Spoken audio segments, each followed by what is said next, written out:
exercise, the occasional hiccup, but I'll get back to him and I'll make sure that the Minister for Vaccine Deployment gets back to him with the precise details of when the kit will arrive at his local hospital.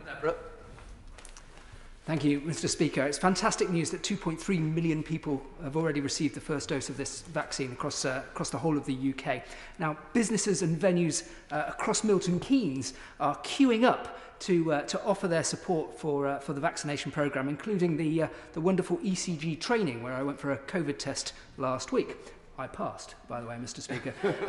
Can the Secretary of State tell us what the plan is for accepting these kind offers of help and support with the vaccination programme? Well, I'm really delighted that ECG training are involved in hosting some of the testing centres. And of course, we've had amazing offers of support that are now being used as testing centres and as the over 1,000 vaccination centres that we have across the country. We've been working with some sites since the summer to be ready to be vaccination centres, and we're always open to further offers of support.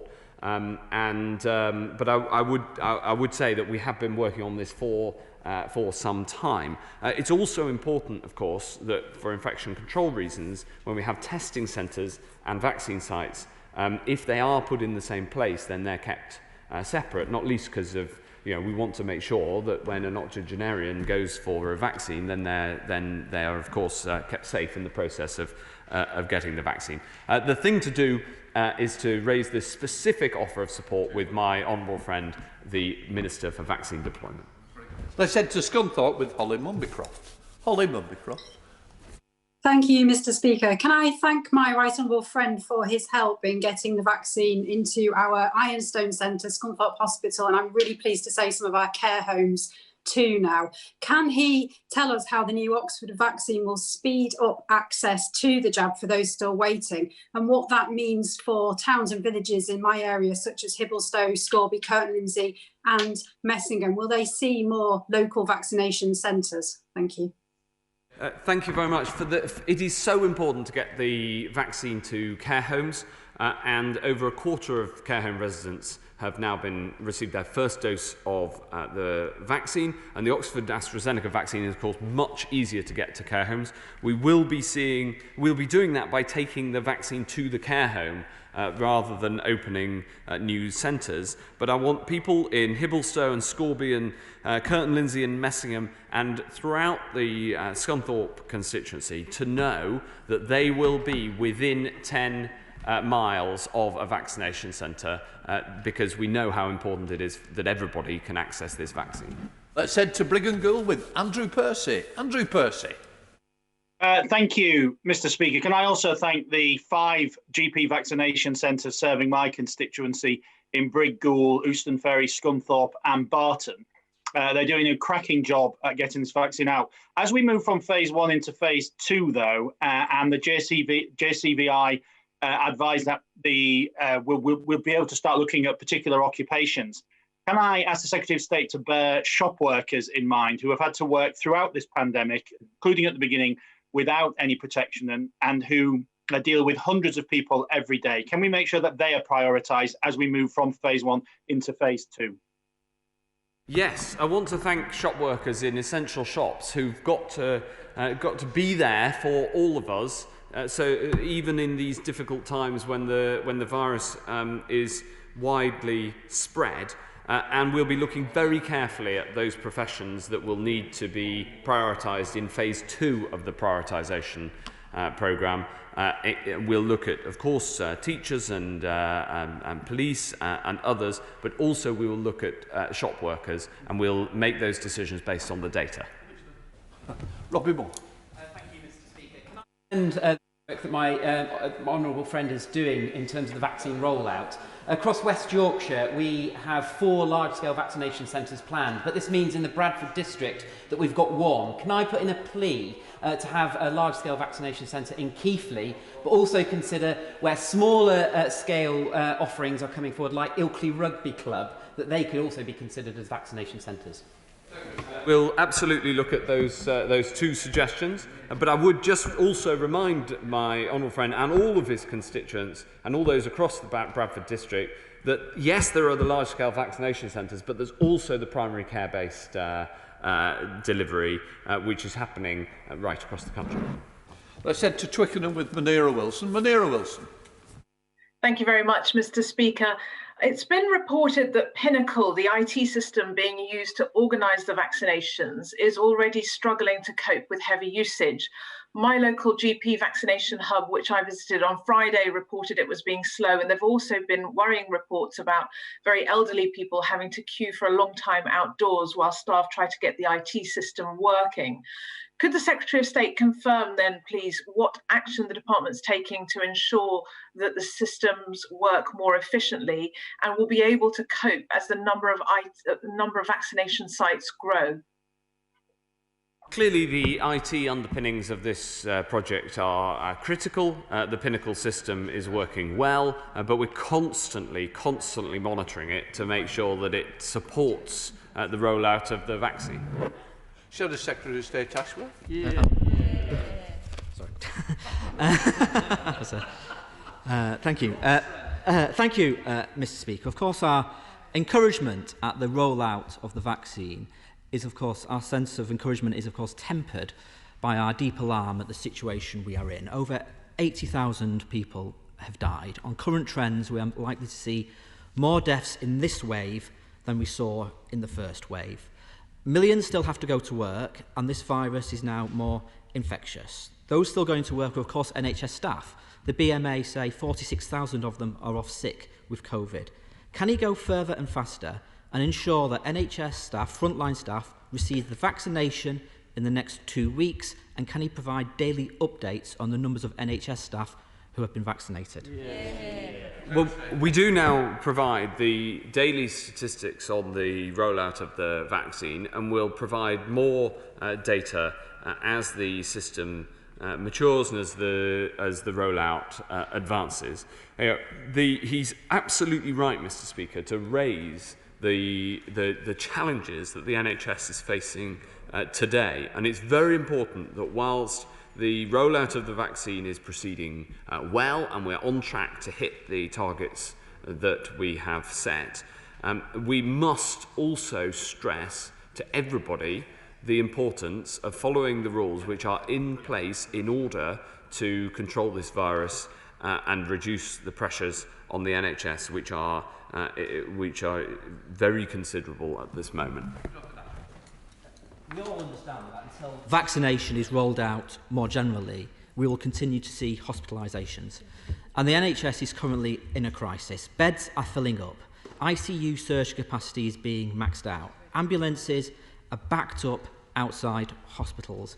And there are warnings about oxygen supplies as well. I mean, hospitals were not built for these demands on oxygen. So can he assure us that there are contingencies in place, and can he guarantee that no hospital will run out of oxygen in the coming weeks? Well, Mr. Speaker, there are these very significant pressures on the NHS. When it comes to the specific question about oxygen supplies, the limitation is not the supply of oxygen itself. It is the ability to get the oxygen through systems, through the physical oxygen supply systems within hospitals. And that essentially becomes a constraint on an individual hospital's ability to take more COVID patients, because obviously the supply of oxygen is central to the treatment of people with COVID in hospital. And because we have a national health service, if a hospital can't put more pressure on its oxygen system, then people go to a different hospital and we take people to a different hospital. So I can assure him that there is no constraint that we are anywhere near on the national availability of oxygenated beds. It does mean, as he knows and as we've seen reported, that sometimes we have to move patients to a different part of the, as local as possible, but occasionally across the country to make sure that they get the treatment that they need. Let's head up to Scotland with SNP spokesperson Dr. Philippa Whitford. Dr. Whitford. Thank you very much, Mr. Speaker. Yesterday, the Secretary of State revealed that only a quarter of care home residents in England have been vaccinated against COVID, despite being the #1 priority group.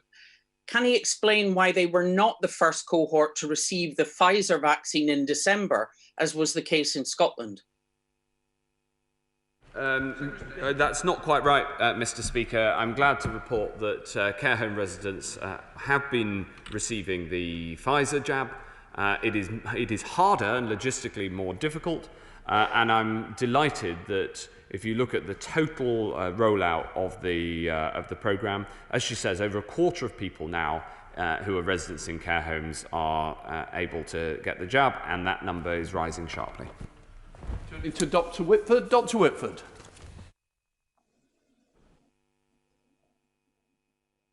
Dr. Whitford's second question has disappeared. We'll move on. Navandu Mishra, have we got a substantive question? Who's answering? Minister.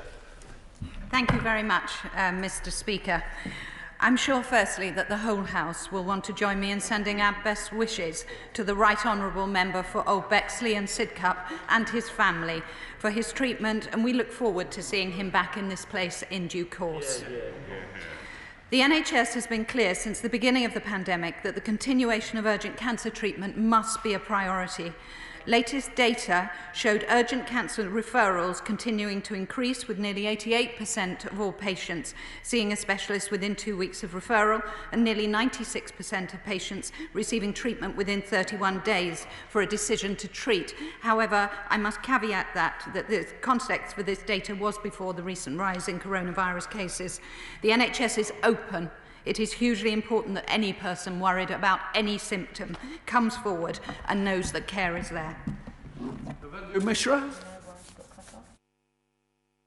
Speaker, I'd like to associate myself with the comments regarding the honourable member for Old Bexley, and I wish him a speedy recovery. I also want to thank the hard-working colleagues in the NHS that are doing everything they can to ensure that cancer care and treatment can continue. However, unfortunately, due to the unprecedented demand on ICU capacity caused by the pandemic, an increasing number of urgent priority 2 cancer surgeries have been cancelled.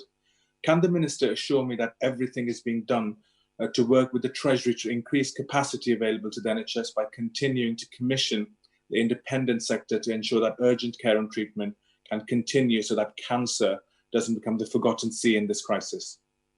Minister. Thank you very much, Mr. Speaker.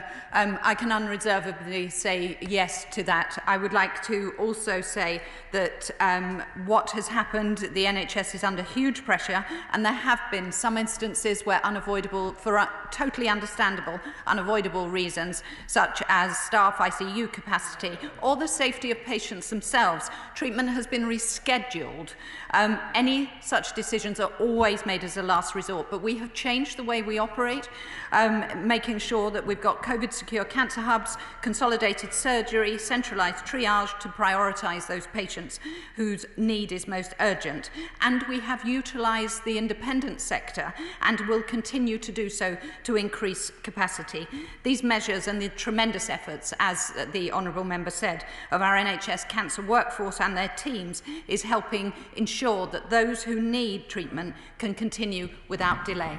Minister Alex Norris. Thank you, Mr. Speaker. Throughout the pandemic, we've been calling for a cancer recovery plan, so we were glad to see one published in December, but disappointed that it only ran for a couple of months. Events have clearly overtaken us since that publication, and the unprecedented demand on our NHS risk further delays to treatment and to people entering the system for treatment. These plans must now go much, much further. Will the Minister make a commitment today to work with the sector and interested parliamentarians to develop the recovery plan into one that properly addresses the backlog and builds improved treatment pathways for the future? Thank you, Mr. Speaker. I'd like to thank the honourable gentleman. We worked on the Cancer Services Recovery Plan, was worked on by both clinicians, stakeholders, including the charities, to make sure that we had a robust plan for for addressing the challenges that have come about throughout the pandemic. The levels remain high into referral and treatment despite other pressures on the NHS, but I would like to assure him I meet regularly with both Callie Palmer and with Professor Peter Johnson, who lead for the NHS in this area, and we have made it absolutely clear that since the beginning of the pandemic, the continuation of urgent cancer treatment is a priority, as is the restoration, and then making sure that we can do what we can to ensure that swift treatment is there for everybody. And I meet regularly with APPGs. Indeed, I'm meeting with one Thursday of this week, so I can assure him on that front. Going back to Scotland, to Dr Whitford, with the Secretary of State to answer the second question. Dr Whitford. Thank you very much, Mr. Speaker. As the Secretary of State highlighted earlier, primary care networks will play a major role in rolling out the vaccine in England. But we've heard previously from MPs that not all areas are covered by such networks. So how does he plan to avoid a postcode lottery and ensure equitable access, and particularly outreach into vulnerable ethnic or deprived communities? Mr. Speaker, 99% of GP surgeries are members of primary care networks. The very, very small minority that aren't are being dealt with to ensure that we have the fair access to vaccines, as she says, and of course they'll be covered by invitations to the large vaccination sites as well. In addition, in the second part of the question, I agree very strongly with her that it's vital that we reach into and support those communities who may be more distant and harder to reach, both geographically and in some cases culturally. The NHS is very well placed to do that and is one of the most trusted public services in support of encouraging all those from all backgrounds to take the jab, and pharmacists too will play a vital role in this outreach programme. Substantive question to Minister number 60.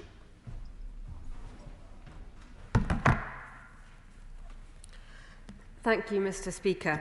Community asymptomatic testing. With your permission, Mr. Speaker, please may I group questions 16, 17 and 18. Community asymptomatic testing is an important tool in the fight against COVID-19. We've delivered over 5 million lateral flow tests to the 117 local authorities that have already gone live with testing their communities, and we are rapidly expanding the programme to all remaining local authorities in England, as well as working with devolved administrations on their plans. Let's head up to Rother Valley with Alexander Stafford. Thank you, Mr. Speaker. 94-year-old Tom Drury-Smith from Todwick was the first to receive the vaccine in Rother Valley at the Anston Medical Centre, thanks to the amazing work of the Rotherham CCG and the Primary Care Network. Would my right honourable friend agree with me the key to both community testing and the vaccine uptake is to ensure people do not have to travel far to access centres, especially those who are older who do not have access to cars? And can she assure me and others that the vaccine centres and community testing centres will be sited as appropriately as possible, including Rother Valley areas such as Swallownest and Maltby? I thank my honourable friend for the question, and it's absolutely great to hear about the work of Rotherham CCG and my honourable friend's Primary Care Network, who are clearly on the front foot in this vital work of vaccinating people at high risk in his community. And absolutely, and as you may have heard from the Secretary of State earlier, we are making sure that everybody is able to access community testing as they need it, but also a vaccination centre within reach. Let's head to Derbyshire with Heather Wheeler. Heather Wheeler. Thank you, Mr. Speaker. Would the Minister join me in welcoming the opening of community testing centres around Swadlincote in recent weeks, paving the way for greater testing capability and coverage right the way across Derbyshire? Could the Minister also confirm that the rapid lateral flow tests being used are indeed accurate and reliable and are an important tool in tackling asymptomatic transmission of the COVID virus? Well, I'll absolutely join my honourable friend in welcoming the opening of community testing centres in Swadlincote. Asymptomatic testing enables us to pick up cases in high prevalence areas that otherwise would go undetected. So this means we can break chains of transmission. There's been extensive clinical evaluation from Public Health England and Oxford University that shows that lateral flow tests are appropriate for this use. They identify over 2/3 of all people who have COVID-19 but often don't have symptoms, and importantly, they catch the vast majority with a high viral load. Let's head to Lincoln with Cole McCartney. Cole McCartney. Good morning, Speaker, and thank you. What specifically can be done to assist school teachers in Lincoln and across the country to have readily available rapid lateral flow antigen tests to enable them to carry on teaching and for schools to stay open and maybe for exams to be sat? Thank you, Mr. Speaker. I can assure my honourable friend that most secondary schools and colleges have already set up testing sites and have begun weekly testing using lateral flow devices for staff who are currently in school. Staff can also participate in daily contact testing on site, and primary schools will shortly be receiving test kits for weekly staff testing and also daily contact testing. Shadow Minister Justin Madison. Thank you, Mr. Speaker. We can have all the testing in the world, but it won't be effective if people don't self-isolate after a positive result. We have repeatedly said compliance with self-isolation rules is not good enough, and with only 1 in 8 people qualifying for the self-isolation payment, that is not surprising. So can the Minister ensure that everyone is properly supported to self-isolate from now on? And can she also explain why those who test positive after a lateral flow test cannot apply for a payment and do not even enter the National Test and Trace system? Well, absolutely. We recognise not only the importance of self-isolation, which is critical in breaking the chains of transmission, but also that it is not always easy for people to do so. We recognise, for instance, the cost of self-isolation. That's why we introduced a payment of £500 for those who are on low incomes and unable to work from home while isolating. We will continue to make sure that people have the support that they need to self-isolate. Substantive question to Secretary Hancock. Thank you very much, Mr. Speaker. The Innova lateral flow tests for COVID-19 identify a substantial proportion of those who are shedding viral load due to their COVID-19. We, of course, identify, analyse and publish the evidential basis for the use of these tests, as with the other tests that are used in the National Testing Programme. Heading up to Scotland with Neil Hanby. Neil Hanby. Thank you, Mr. Speaker, and I'd like to thank the Secretary of State for that answer. I would also like to thank him for his helpful response to my questions in the Select Committee last week. And in that spirit, he will know that I've been pursuing the use of lateral flow tests since early November when concerns were first raised. Unfortunately, some of those concerns continue to persist, and not least they were underscored by communication from his department as recently as the 11th of December, which stated, "We are not currently planning mass asymptomatic testing. Swab testing people with no symptoms is not an accurate way of screening the general population, as there is a risk of giving false reassurance. Widespread asymptomatic testing could undermine the value of testing, as there is a risk of giving misleading results." Given those ongoing concerns, I would be most grateful if the Secretary of State would commit to a meeting to consider those concerns in a bit more detail. Order. I think the Secretary of State can take an answer off that. Lateral flow tests are incredibly important to be able to find people who otherwise we wouldn't be able to find. 1 in 3 people, Mr. Speaker, have this disease without knowing it, and finding those positive cases helps us to break the chains of transmission. Let's head up to Yorkshire with Clive Bett. Clive Bett. Substantive question first, Minister. Thank you, Mr. Speaker. I'm pleased to report that the strong recent performance of the contact tracing service has been maintained even with a significant growth in cases. The latest weekly data show the service made contact with almost 700,000 people. 85% of positive cases were reached and provided details of their close contacts, and 92% of those close contacts, that's almost 500,000 people, were then reached and told to self-isolate. To Sheffield with Clive Bett. Clive Bett. Speaker, I was asking the Director of Public Health in Sheffield the other day about the figures for contact tracing. He says that in the NHS test and trace system, not the Public Health England one, the NHS one, the current figures are 59%. then of the 40% not contacted, they're passed on down to the local level, to the City Council's contact tracing service, which is then contacting 75% of the people the national system couldn't contact. Why then doesn't the government give more resources and more responsibility to the local council, to the Director of Public Health? In that way, we could contact more people at far less cost than the national system. Thank you, Mr. Speaker. Well, the Honourable Member has described, in fact, what is a really important partnership working between the national NHS test and trace system and local partnership with local authorities, as indeed is happening in his own area of Sheffield, where it's that combined working which enables us to contact the maximum number of people and therefore get more people to self-isolate and break these chains of transmission. Mitchell.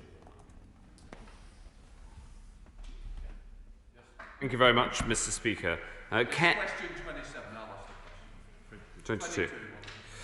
Care at the end of life is a crucial part of our health and care system, and we're committed to improving the quality of care for those at the end of life.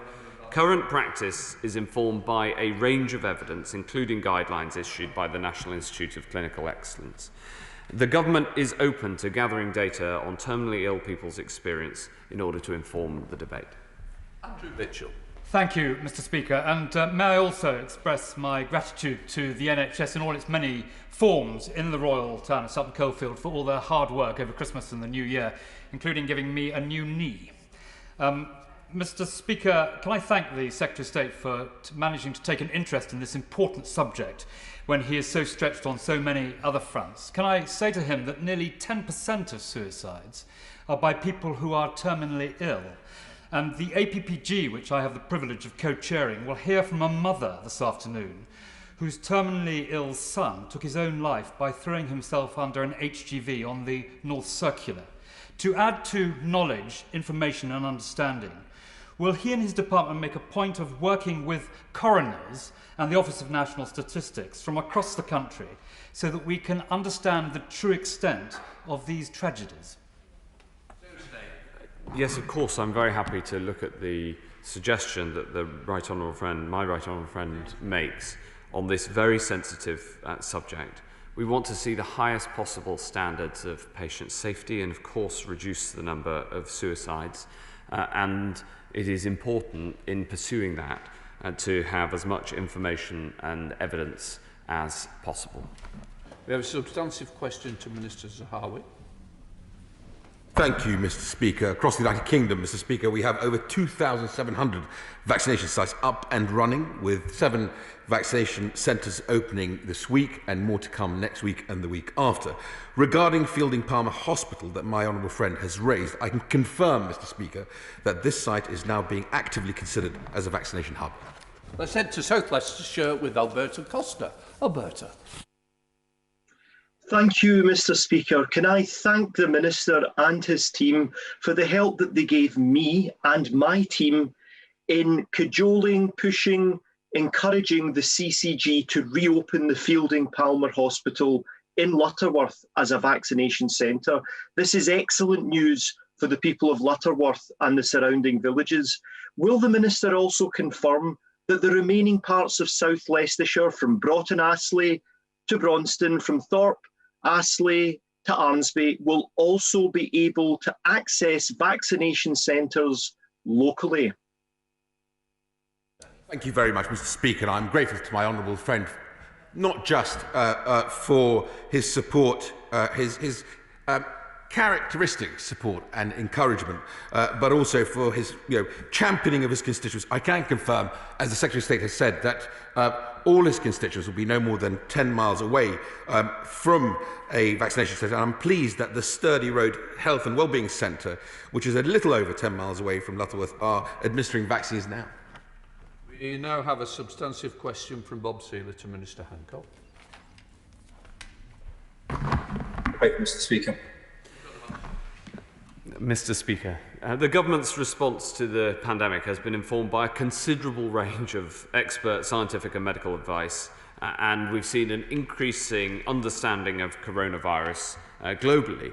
the UK has produced new scientific evidence throughout the pandemic, and when we take decisions, these are based on and guided by the best possible science, but of course policy decisions are for ministers.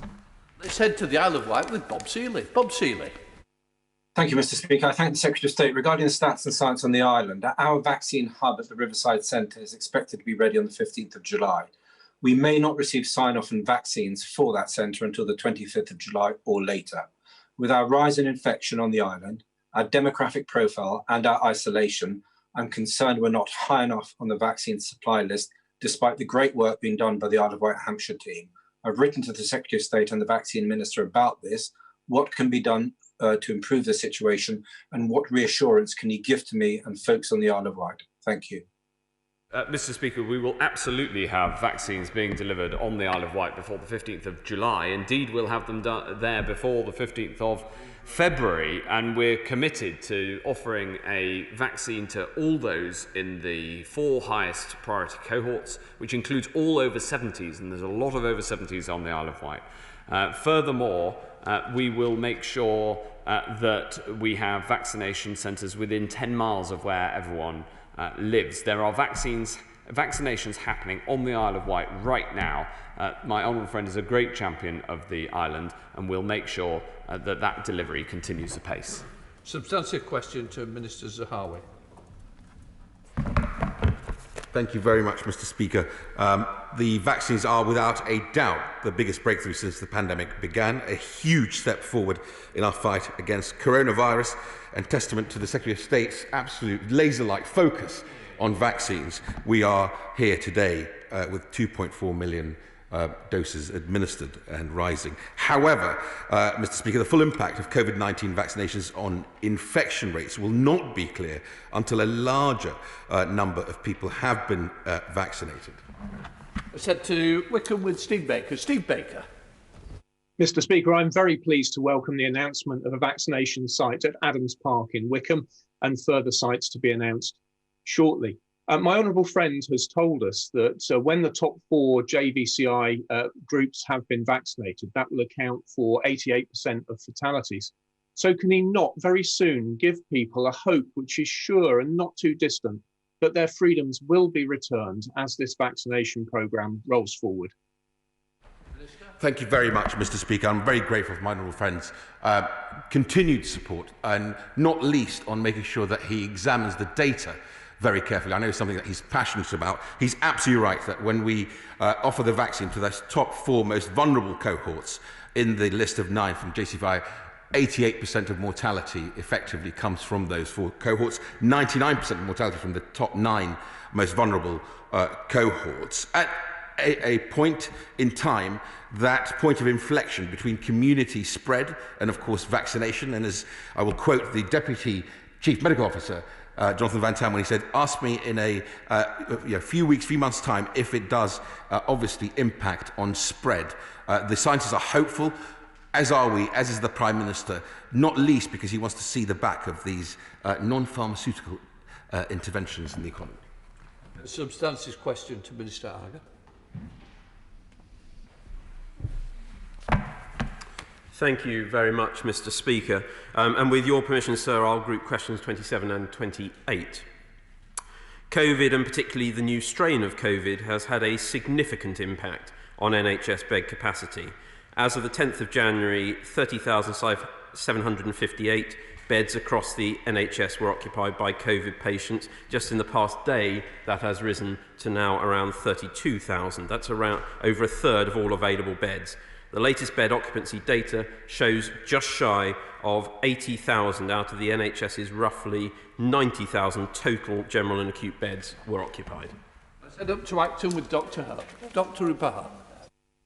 It's great that the NHS, as I've heard locally, are working hard to stop intensive care beds running out after a decade of no expansion, now that London's been declared a major incident. But can he guarantee that rather than just a bureaucratic exercise, taking a population-based approach, listening to clinicians in apportioning capacity and allowing high-need mixed ethnicity areas their fair share, like Ealing Hospital, currently on a black alert, rather than just always the powerful players of central London teaching hospitals getting all the extra allocation. Thank you, Mr. Speaker. I'm grateful to the Honourable Lady. I can reassure her that beds and increased capacity, where we put that in place, is allocated on the basis of where it is needed. And just briefly, in respect of her local hospital trust, London North West University Healthcare NHS Trust, she's right to highlight the pressure they are under. The team there, as across the NHS, are doing an amazing job. But at her trust, the critical care bed occupancy rate was 98.7%. on the latest figures I've had. That is extremely significant in terms of pressure, but I can give her the reassurance that we look to ensure all areas receive the resources they need. I said up to Lewisham with Ellie Reeves. Ellie Reeves. Thank you, Mr. Speaker. London has declared a state of emergency, and the stark reality is that at this rate, we'll run out of beds for patients within the next couple of weeks. At least 2 NHS hospitals in the capital have already postponed urgent cancer surgery, and figures show that treatment levels are failing to keep pace with demand. Will the Minister therefore commit to fully opening the London Nightingale Hospital, secure the use of London's private hospitals for cancer treatment, and invest in the number of beds in our NHS for the long term? Thank you, Mr. Speaker. And the Honourable Lady is absolutely right to highlight the pressure that the NHS and critical care is under in London, but indeed more broadly than that. And I pay tribute to all those, again, who are working in that. Indeed, my shadow, who I suspect has been on the front line in recent days as well, and I pay tribute to her, Mr. Speaker. The best way we can thank them is by following the advice to stay at home and to follow the rules. In respect of her specific point, yes, we are involving the independent sector capacity, Nightingale capacity, and increasing NHS capacity, all of those alongside other measures to ensure that our NHS continues to be able to treat those who need this care at this time. Shadow Minister Dr. Rosanna Allen-Khan. Thank you, Mr. Speaker. Last night, I finished a shift in a busy East London hospital, sharing difficult news with hopeful families. The resilience of staff on the front line is one that can never be matched, but across the country, morale is on a cliff edge. A decade of cuts to beds, services and staff, combined with pay freezes, have left NHS workers undermined and undervalued. Without our incredible staff, a hospital bed is simply just that, a bed. So does the Health Minister regret how the government have made frontline workers feel? And can he promise to change this?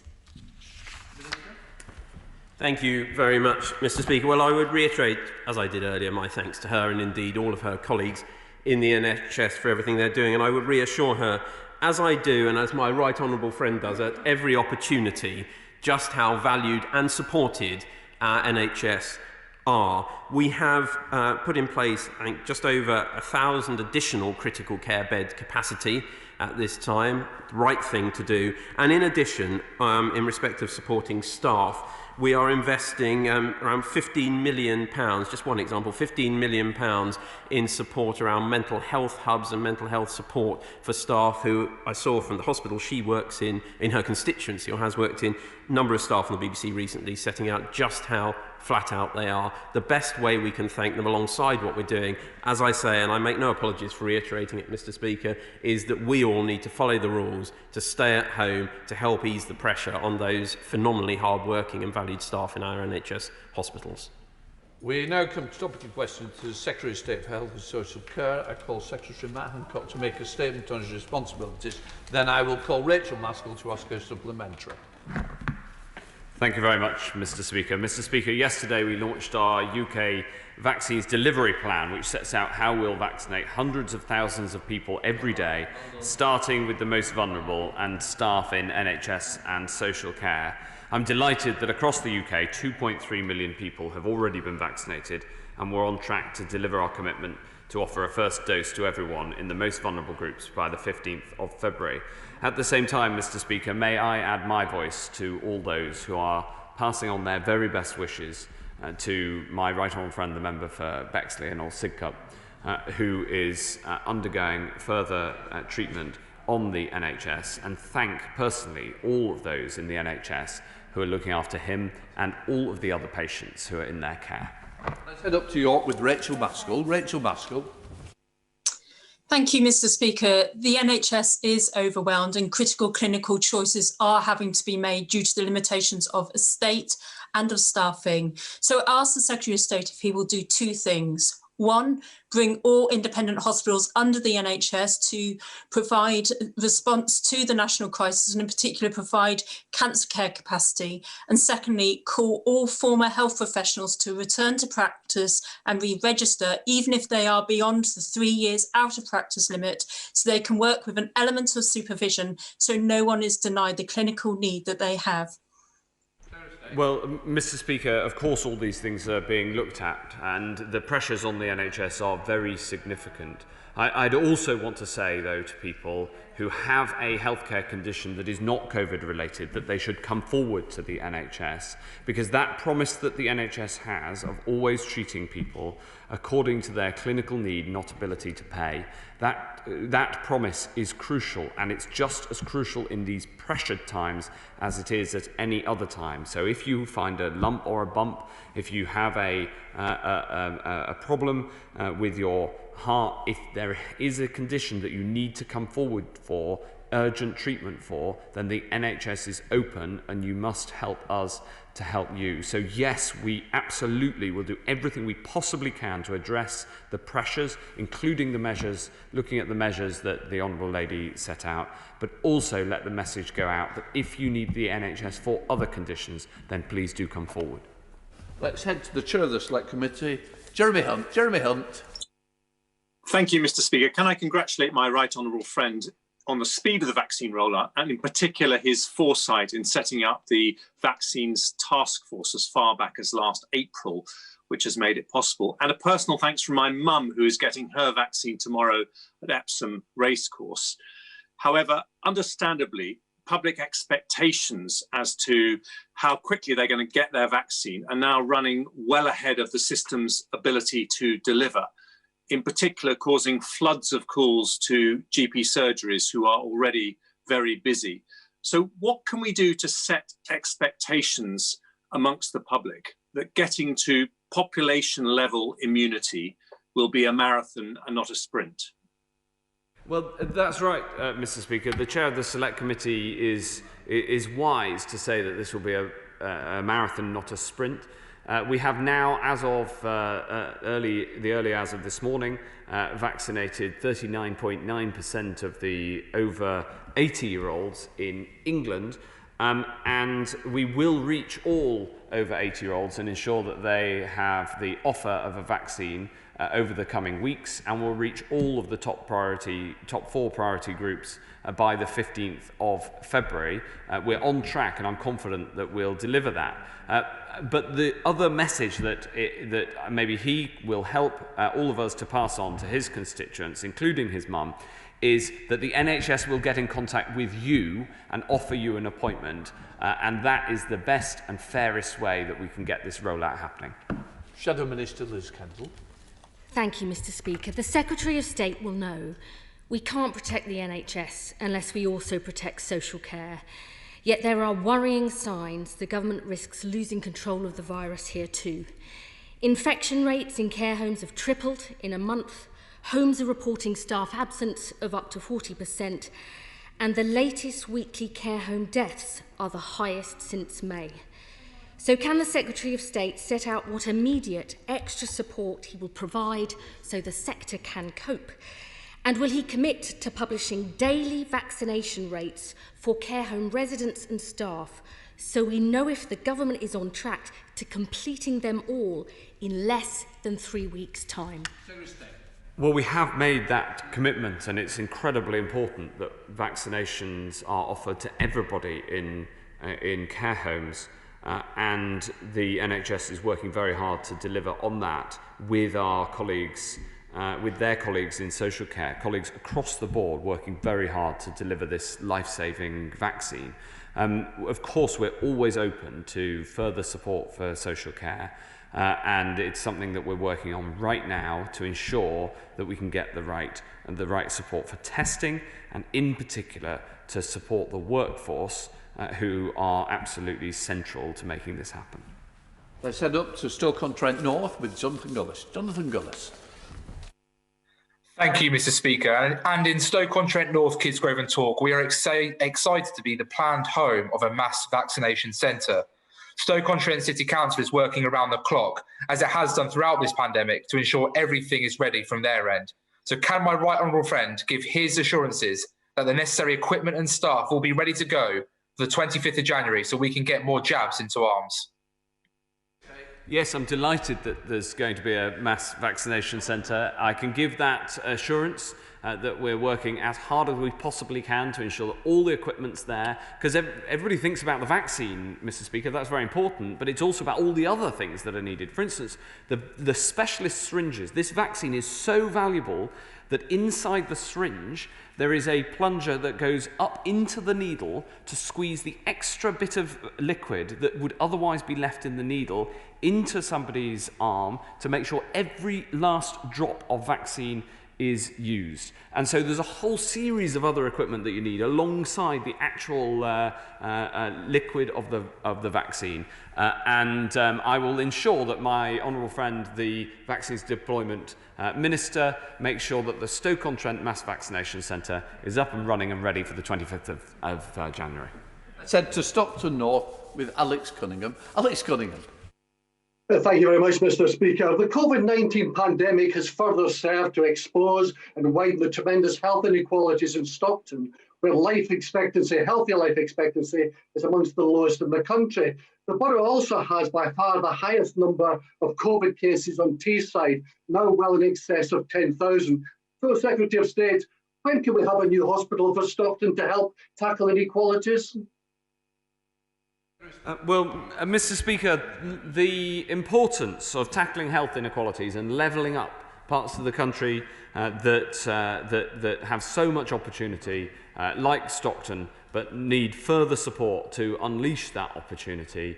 That is an incredibly important part of this agenda. And on his precise question, it's an issue that we have discussed before. As he knows, we have the largest hospital building programme in the modern history of this country.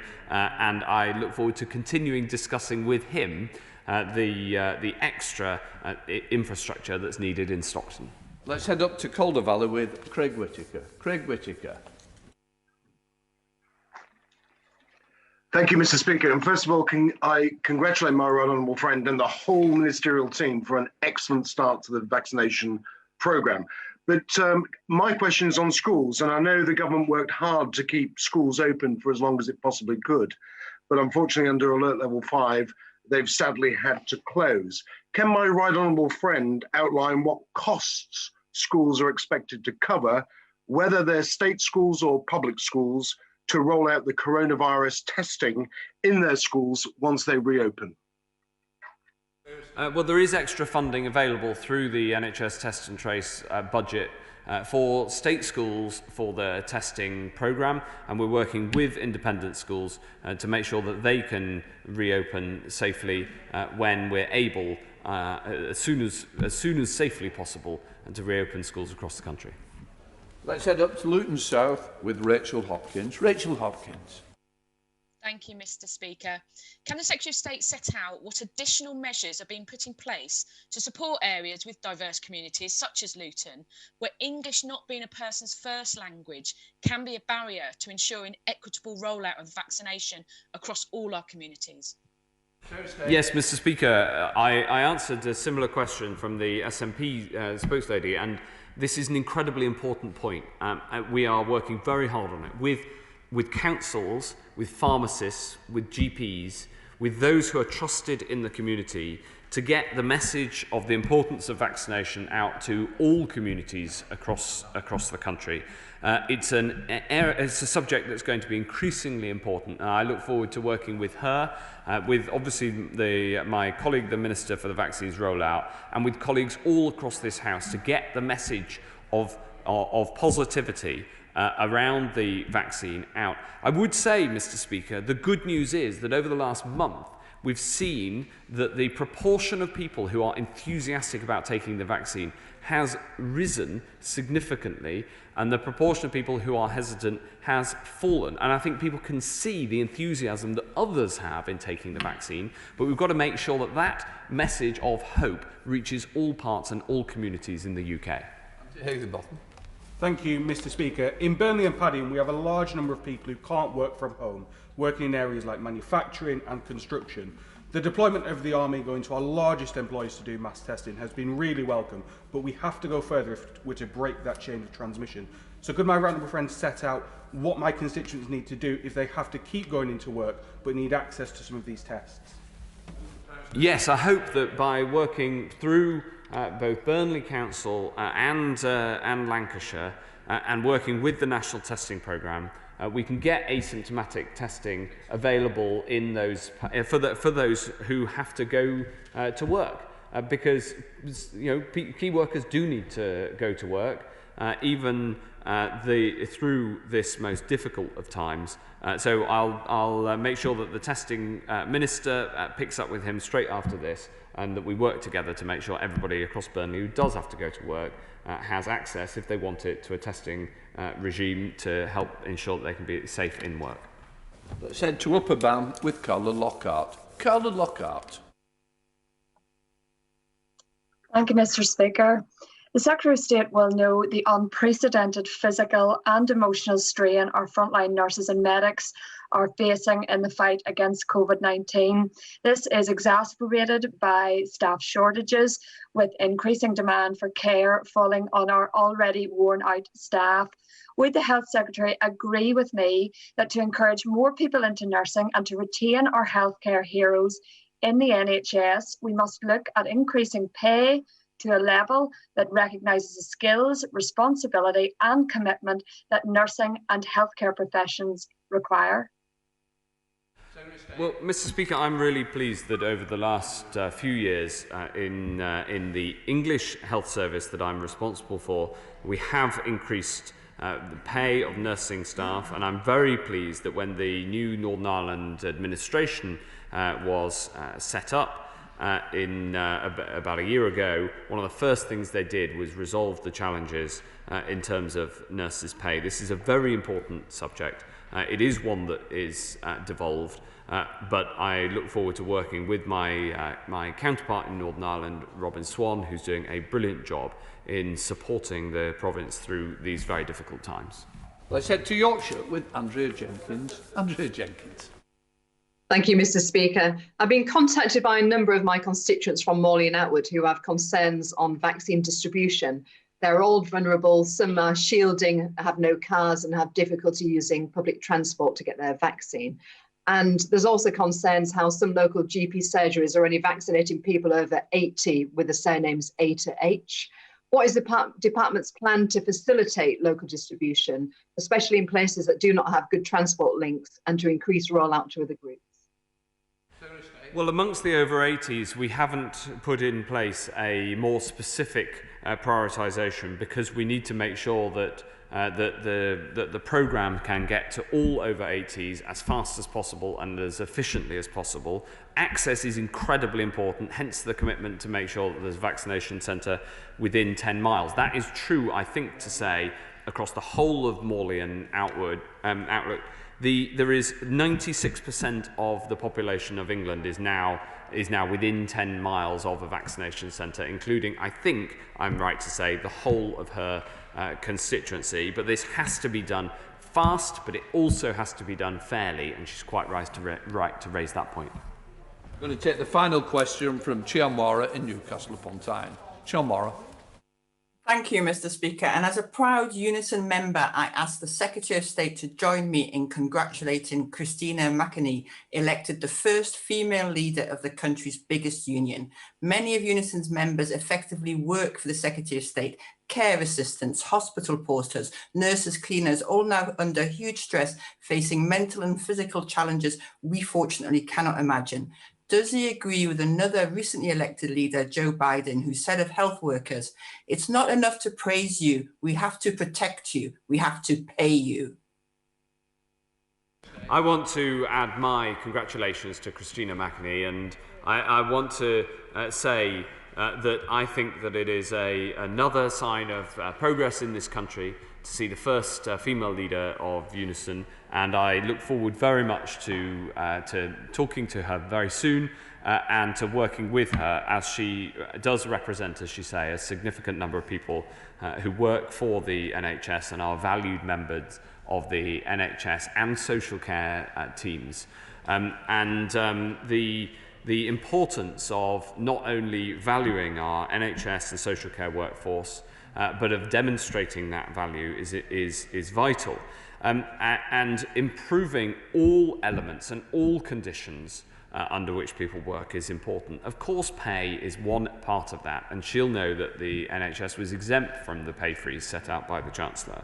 But it's also about ensuring that everybody's contribution is valued and everybody is encouraged to give their very best contribution. And in a pandemic situation like this, when the pressures on the NHS and on social care are very great, that is more important than ever. But it's important all of the time that we value all of our team, and everybody plays a part in improving the health of the nation and improving and saving lives. And I want to say a huge thank you to everybody who works in the NHS and in social care, and I want to work with them on improving working conditions, making sure that everybody feels that they can give their very, very best so that the whole is greater than the sum of its parts. And I'm very grateful to the Honourable Lady for raising this question, Mr. Speaker. So we've had a poor day getting through questions because they have taken far too long and a lot of people have missed out.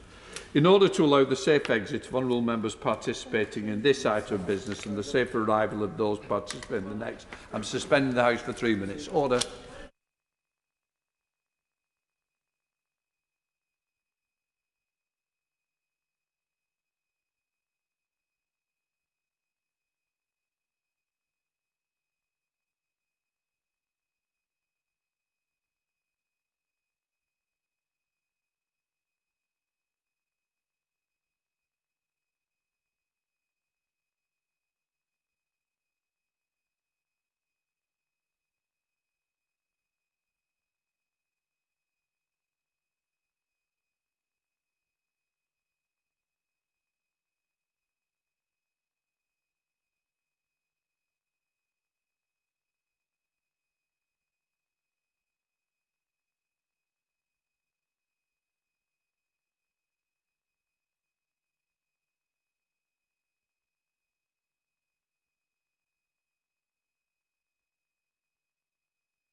Fiona, are you ready?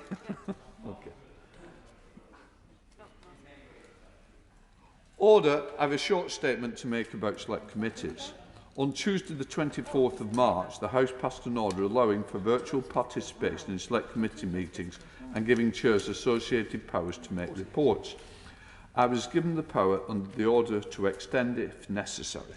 I can notify the House today that I am now further extending the order until Friday, the 30th of April. Right, I now call Secretary of State, Foreign Secretary, in fact, Dominic Raab. Dominic Raab.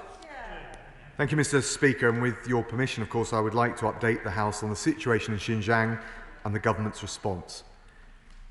Mr. Speaker, the evidence of the scale and the severity of the human rights violations being perpetrated in Xinjiang against the Uyghur Muslims is now far-reaching, and it paints a truly harrowing picture.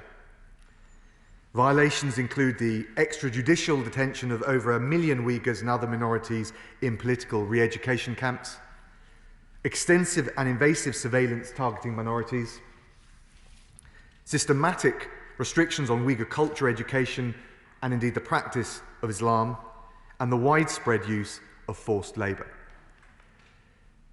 The nature and conditions of detention violate basic standards of human rights and at their worst amount to torture and inhumane and degrading treatment, alongside widespread reports of the forced sterilisation of Uyghur women.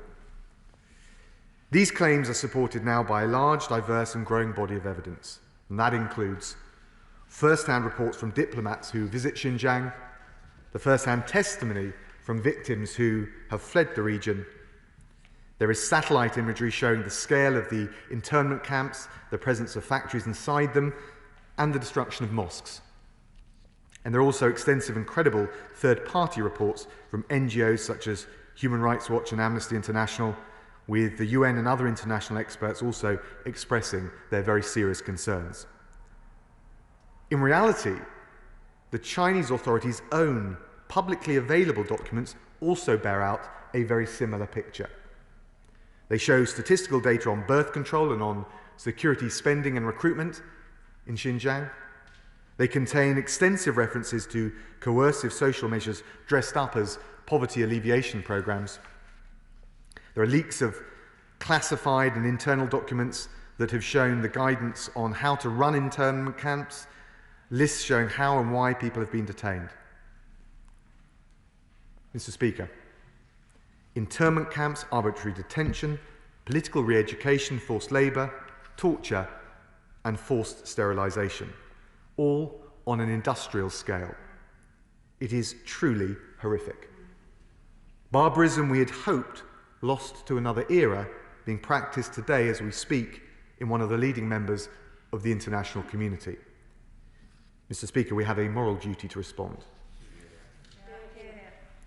The UK has already played a leading role within the international community in the effort to shine a light on the appalling treatment of the Uyghurs and to increase diplomatic pressure on China to stop and to remedy its actions. I've made my concerns over Xinjiang clear directly to China's Foreign Minister, Wang Yi. We have led international joint statements on Xinjiang in the United Nations General Assembly, the Third Committee, and the UN Human Rights Council. In the Third Committee, we brought the latest statement forward, together with Germany in October of last year, and it was supported by 39 countries. Now, China's response, Mr. Speaker, is to deny, as a matter of fact, that any such human rights violations take place at all.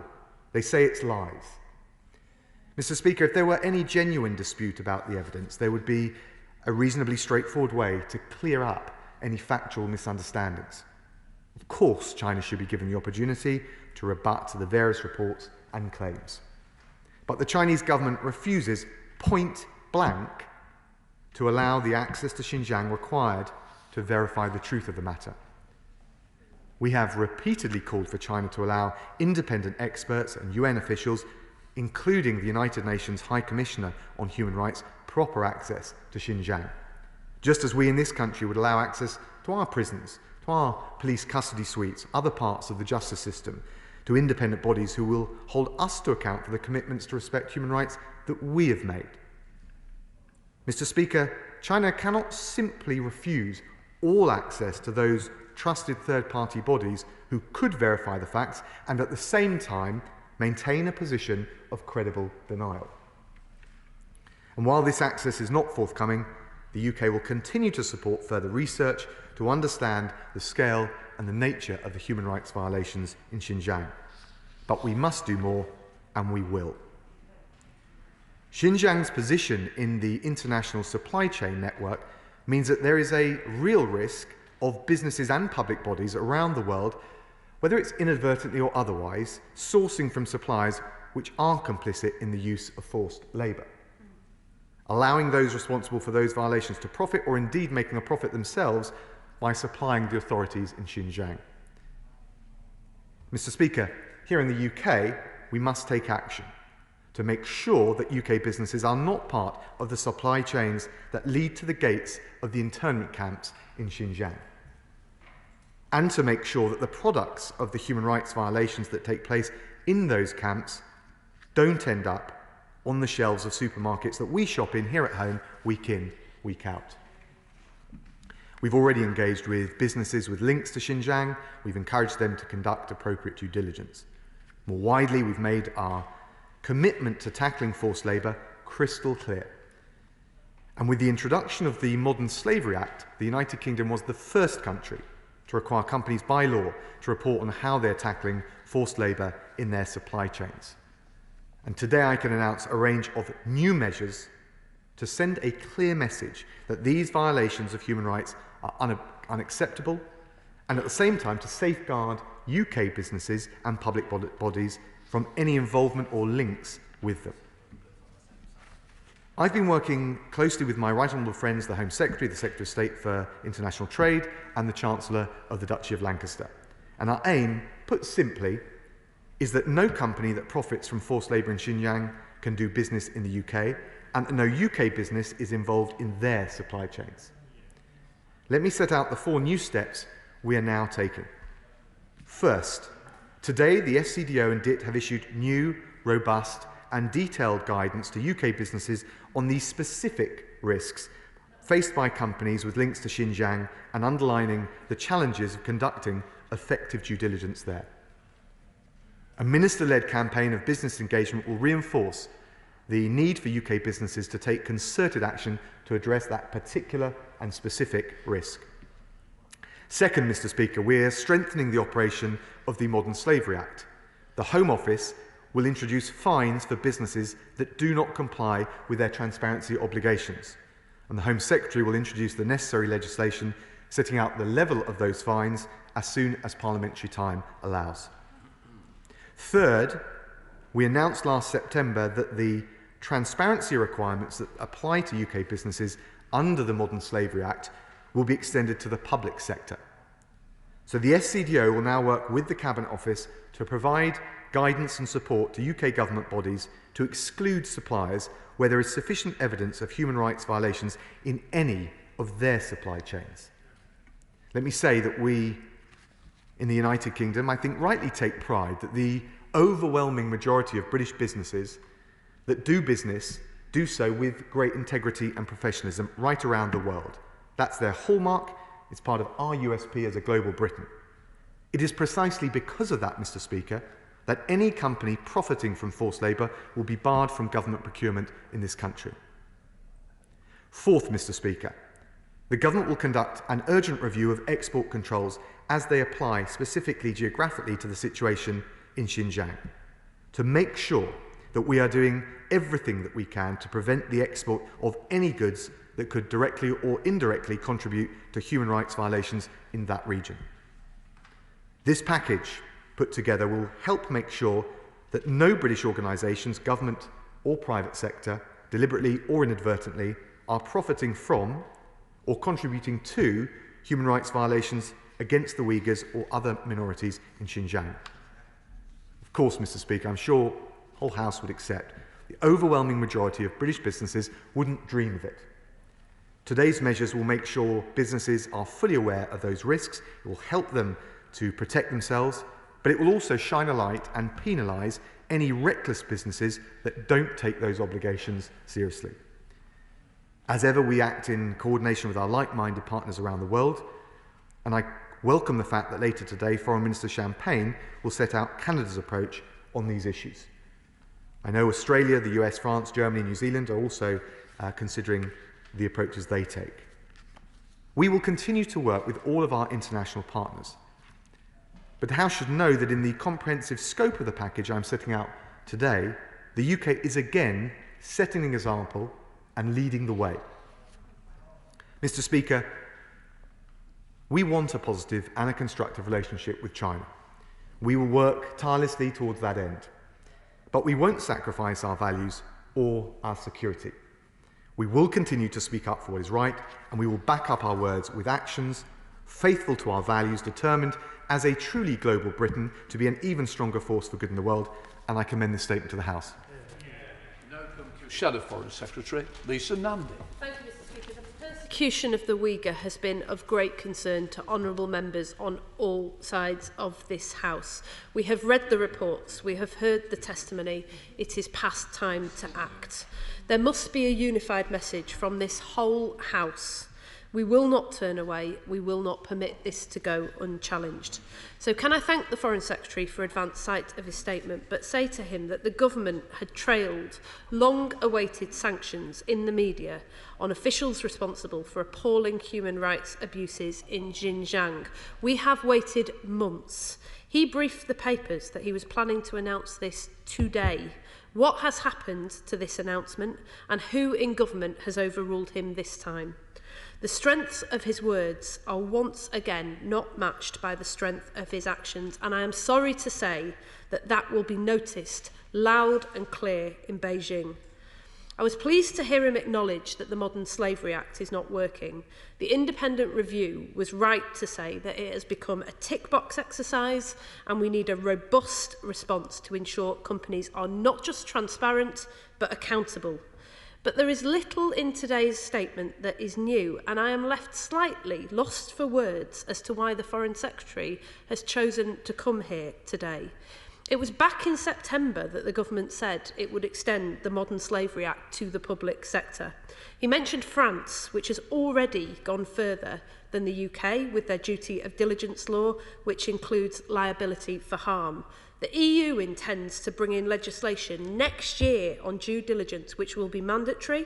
Even under these new arrangements, will a company profiting from a supply chain involving forced labour have broken any laws in this country? What law would a company actually be breaking if they profit from what he called the barbaric forced labour in Xinjiang?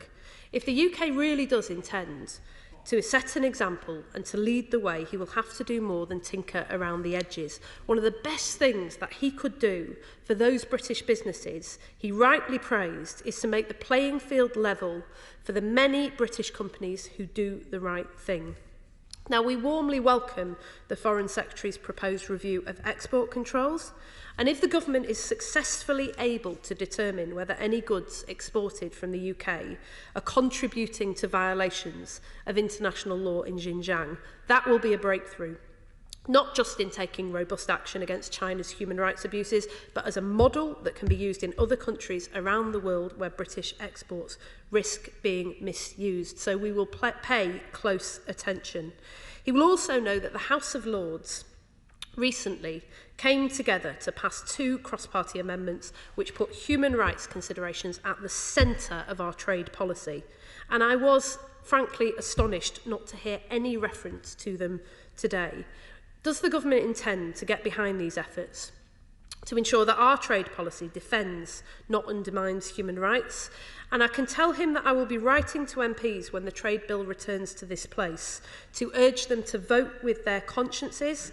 I hope the government will not find itself stranded on the wrong side of history. Mr. Speaker, we cannot allow this moment to pass us by.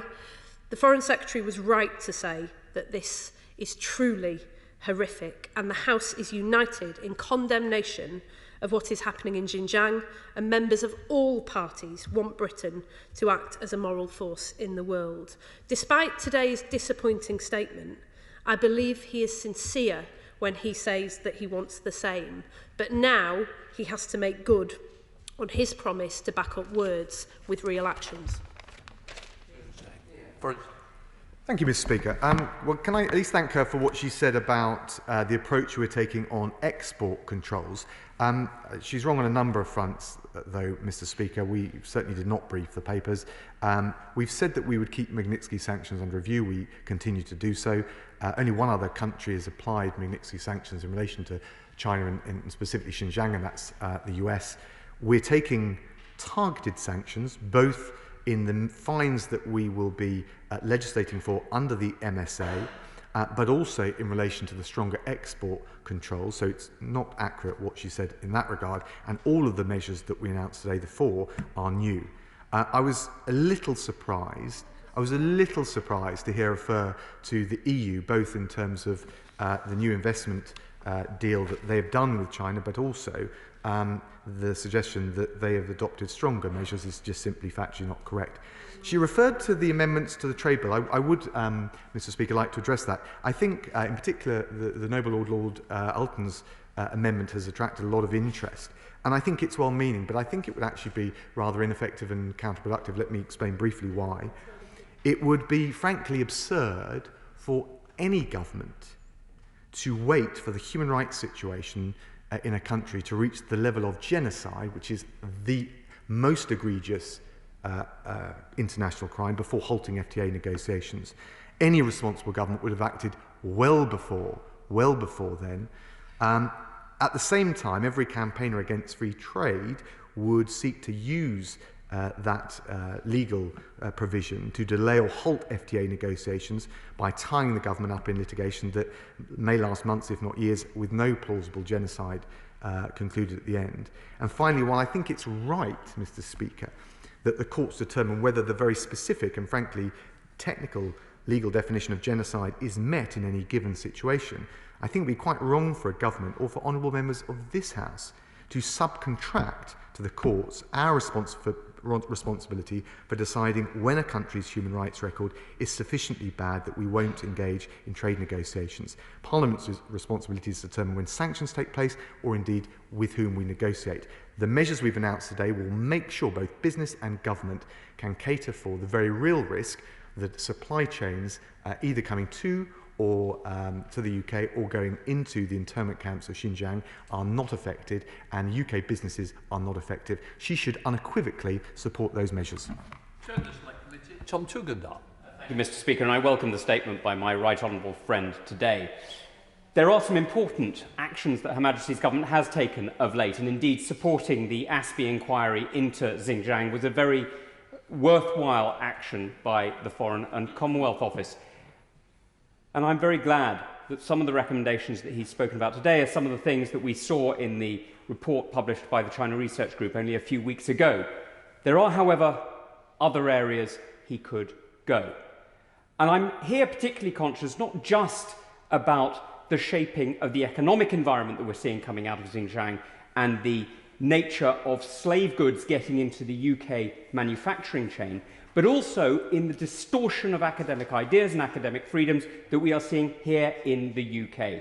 We have a centre in Jesus College, Cambridge, which is refusing to talk about these abuses of Uyghur Muslims for fear of causing offence. Is this the first time that Jesus himself has taken 30 pieces of silver? This is a deeply disappointing moment for all of us who believe in academic freedom in the UK. And it's another example of why the UK and the Foreign Office needs to be clear in demonstrating that dirty goods are one thing, but dirty money is also unacceptable. Can I thank my honourable friend and pay tribute to the work that he has done, both in the Select Committee, but also in the parliamentary grouping that he referred to, and indeed the report that they published. Can I thank him for his support for these measures? They are important. They are very targeted to make sure, and this is often the case with international organised crime or indeed war crimes, that you follow the money and you prevent the ability to profit from or to profit to financially support the kind of actions that we all want to clamp down on. He raised the issue of academic freedoms. We are taking further measures in that regard, and there will be further legislative measures that will be taken when the relevant legislative vehicles are brought forth. I think he's absolutely right to raise this issue. He talked about Jesus College. I did my LLM at Jesus College, Cambridge. And I think there is a very real risk, not just the kind of academic coercion in places where we need to protect the heartbeat, the life and soul of freedom of expression and debate, and also a risk to research that takes place that in advance of it becoming IP. In all of those areas, both in the non-legislative but also in the legislative measures, that is something that we are actively looking at. Let's head up to Scotland with SNP spokesperson Alan Smith. Alan Smith. Thank you, Mr. Speaker. I'd also thank the Foreign Secretary for advance sight of the statement, and indeed I'd thank him for it. These are measures that we've called for and colleagues across the House have for a number of months, so I'm glad to see some progress today. And where I would like to see more, as is usual, I don't doubt that the reaction from Beijing on this has been ferocious and will be ferocious. I think it's important for me to put on record our support for the objectives that the Foreign Secretary is setting out today. I don't believe in pretending difference exists where it doesn't, and I do believe in working together where we agree. So in that spirit, I've got a couple of constructive suggestions. Again, Magnitsky sanctions, I note with interest his reassurance that the government didn't brief the press. Well, somebody did. There was an expectation that there was going to be a more concrete announcement today on that than we've seen, and I'd reiterate my view, which I know the Foreign Secretary shares, that Magnitsky sanctions do allow us a very targeted response against individuals who are directing the sorts of activities we don't want to see. I'd warmly echo the comments from the chair of the Select Committee on Confucius Institutes. These are organisations that are directly much closer within the control of the UK government, and I think merit a lot more scrutiny than they've been getting.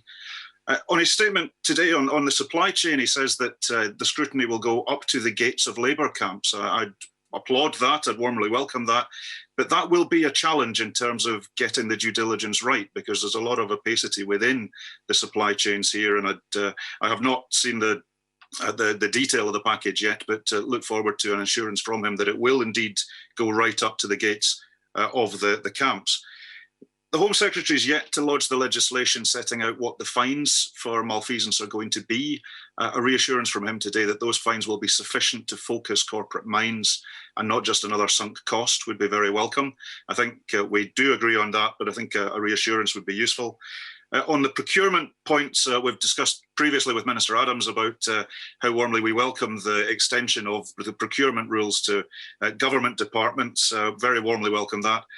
And on the exclusion of companies from government procurement contracts, could he reassure us that that'll extend to groups of companies, because many of the companies involved in dubious activities will be trading subsidiaries. So an assurance that this will apply to groups of companies and there will be a more robust approach to this than a strictly legal one would be welcomed. And on the fourth part of his statement on the audit of export regime controls to Xinjiang, perhaps it's just a point of drafting in the statement, but can you assure us that that audit will extend to goods that might end up in Xinjiang, not just going directly to it? Because again, the opacity of the supply chains and the risks. The honourable member has got 2 minutes. He's now almost on 3 minutes. Is he about to finish? Mr. Speaker, I had a couple of points. That's me on my final point, and look forward to the answers. Forgive me. Thank you, Mr. Speaker. On his last point, we will make sure that the audit trail includes direct and indirect elements of the supply chain. Can I thank him for his support for these measures, and frankly thank him for his full-throated and undiluted support for these measures. On Magnitsky, we'll keep that in reserve. Of course, the advantage of the measures we're taking is that they will target, in a forensic way, either those profiting from forced labour or those who would financially support it, whether deliberately or otherwise. I take his points on academic freedom. I've already raised them in relation to the chair of the Select Committee. On the due diligence of the audit trail for businesses, there will be a ministerially led series of engagement with business, both to advise and warn them of the risk to their supply chains of doing business or touching on business links with Xinjiang. He asked about the level of fines, and of course I will leave that to the Home Secretary, but of course they will need to be struck at the level at which they can deter those who willingly flout the transparency requirements. And finally, on government procurement, actually the measures we've announced will apply in England, and I would hope that the Scottish Government and the other DAs with whom we will collaborate very closely with will be able to follow suit. But of course, he will understand we want to respect their competencies, but I think that's something we could usefully work together on. Sir Ian Duncan-Smith. Mr. Speaker, can I start by welcoming my right honourable friend's statement in the effect of the things that he's announced today being called for by the Interparliamentary Alliance for China and also the Centre for Social Justice on Modern Day Slavery. So I welcome those, and cracking down on businesses and their supply chains is vitally important. However, in this week of the Holocaust Memorial, surely Magnitsky sanctions should have been in this list. I happen to believe that my right honourable friend wants this to happen, so I wonder who it is in government that is blocking this. He can perhaps whisper it in this chamber to me. I promise him I won't tell anybody else outside. But the reality is we need those now because the evidence is clear. And the second area I just want to say to my right honourable friend, that genocide really is a vital issue for us, and I do think that he now needs to sit down and discuss with myself and others bringing forward a better amendment to make sure that we can start that process. In this week of the Holocaust Memorial, we need to act. After all, when they last didn't act, just look what happened. Thank you, Mr. Speaker. Can I thank my right honourable friend, pay tribute to the work that the IPA, the CSJ has done and his leadership on this subject. Thank him also for, again, full-throatedly welcoming the measures we've taken. They're quite technical, they're quite forensic, but they are targeting, as I said, either those who profit from or help finance this gruesome trade in the internment camps. I made the point already, he will have heard it, that on Magnitsky sanctions we keep it under review. It's evidence-led, we work with our allies on this. He'll know only in relation to Xinjiang, only the US have so far brought in Magnitsky sanctions, but that is something that we have certainly not ruled out. I think actually these measures today are more targeted and forensic in addressing the finance going into or profiting and coming out of the labour camps. I'm very happy to talk to him about the issue of genocide. He will know that my father fled the Holocaust. I couldn't take it more seriously. I hope he will also listen to what I said to the Honourable Lady about and he will know and be all too aware of the risks of subcontracting issues to the courts, which are rightly the responsibility and the prerogative of this House, and also the fact that, frankly, we should be taking action well below the level of a genocide in terms of the executive decisions we make. Let's head up to Abingdon with Layla Moran. Layla Moran. Thank you, Mr. Speaker. I'd like to thank the Foreign Secretary for his statement, and I do believe he cares about these issues, as we all do. I'm very pleased to hear him say that more must be done. And he also said, internment camps, arbitrary detention, political re-education, forced labour, torture, forced sterilisation, all on an industrial scale. Horrific and barbaric, yes, but there is another word, and it is genocide. And given China's blocking of routes to pursue genocide amendments through international courts, doesn't the UK have a responsibility in line with its obligations under the Genocide Convention to find alternative routes to make the legal determination? And could he also clarify the government's position, which was previously that the determination of genocide is a matter for judges and not politicians? He did seem to contradict that a little today. And can I also echo what has already been said about coming up with an amendment that can get cross-party support? This House clearly wants to discuss this and do something about this. We must act and not stand by. Can I thank the Honourable Lady, thank her, I think, for her support for the measures we're announcing today. She's right to point to the need for a court to determine the very specific and, frankly, very exacting definition of genocide. When I was a war crimes lawyer, I think at the time, it's probably still true today, that determination has only been made in relation to Bosnia, Cambodia under the Khmer Rouge, and Rwanda. It is very exacting, and a lot of lawyers, international lawyers, have criticised it for that reason. There is a big difference between saying it is for the courts to determine that specific requirement under international law and saying that it is for the courts to decide when and how this House and this government engages in free trade negotiations. Frankly, the bar will be well below the level of genocide, and it's unthinkable that this government would engage in free trade negotiations with any country that came close to that kind of level of human rights abuse. Speaker, I welcome the Foreign Secretary's statement today and the 4 new measures that focuses on business requirements and supply chains to Xinjiang, something that the Bay Select Committee has been looking at. Although, Mr. Speaker, I found the rest of the statement quite chilling. On the one hand, my right honourable friend talks about the high level of the vilest of all crimes being committed. In particular, my right honourable friend mentioned birth control and forced sterilisation, which are markers of genocide. So I am confused why the Foreign Secretary can't just call this crime what it is and ensure that Britain is not complicit to genocide. The Foreign Secretary has talked about judges, and we know that the UN is a busted flush when it comes to investigating genocide when it comes to China. So even though the amendment in the other House, when it returns here, isn't perfect because it asks judges to get involved, the Foreign Secretary has an opportunity to sit with colleagues and come up with a better amendment that focuses on judges, not on trade, but on investigating genocide and bringing that decision back to the House. There is no excuse, Mr. Speaker, to allow these atrocities to continue. Can I thank the Honourable Lady? And I know she takes a close interest in these matters and pay tribute to the work of the Bayes Select Committee. In relation to the genocide definition, of course, it is not just evidence that persecution has been taken to destroy a group. It is evidence that it has been taken with the intention to destroy a group as such. It is very rarely been found because that in international forum, because that definition is so high.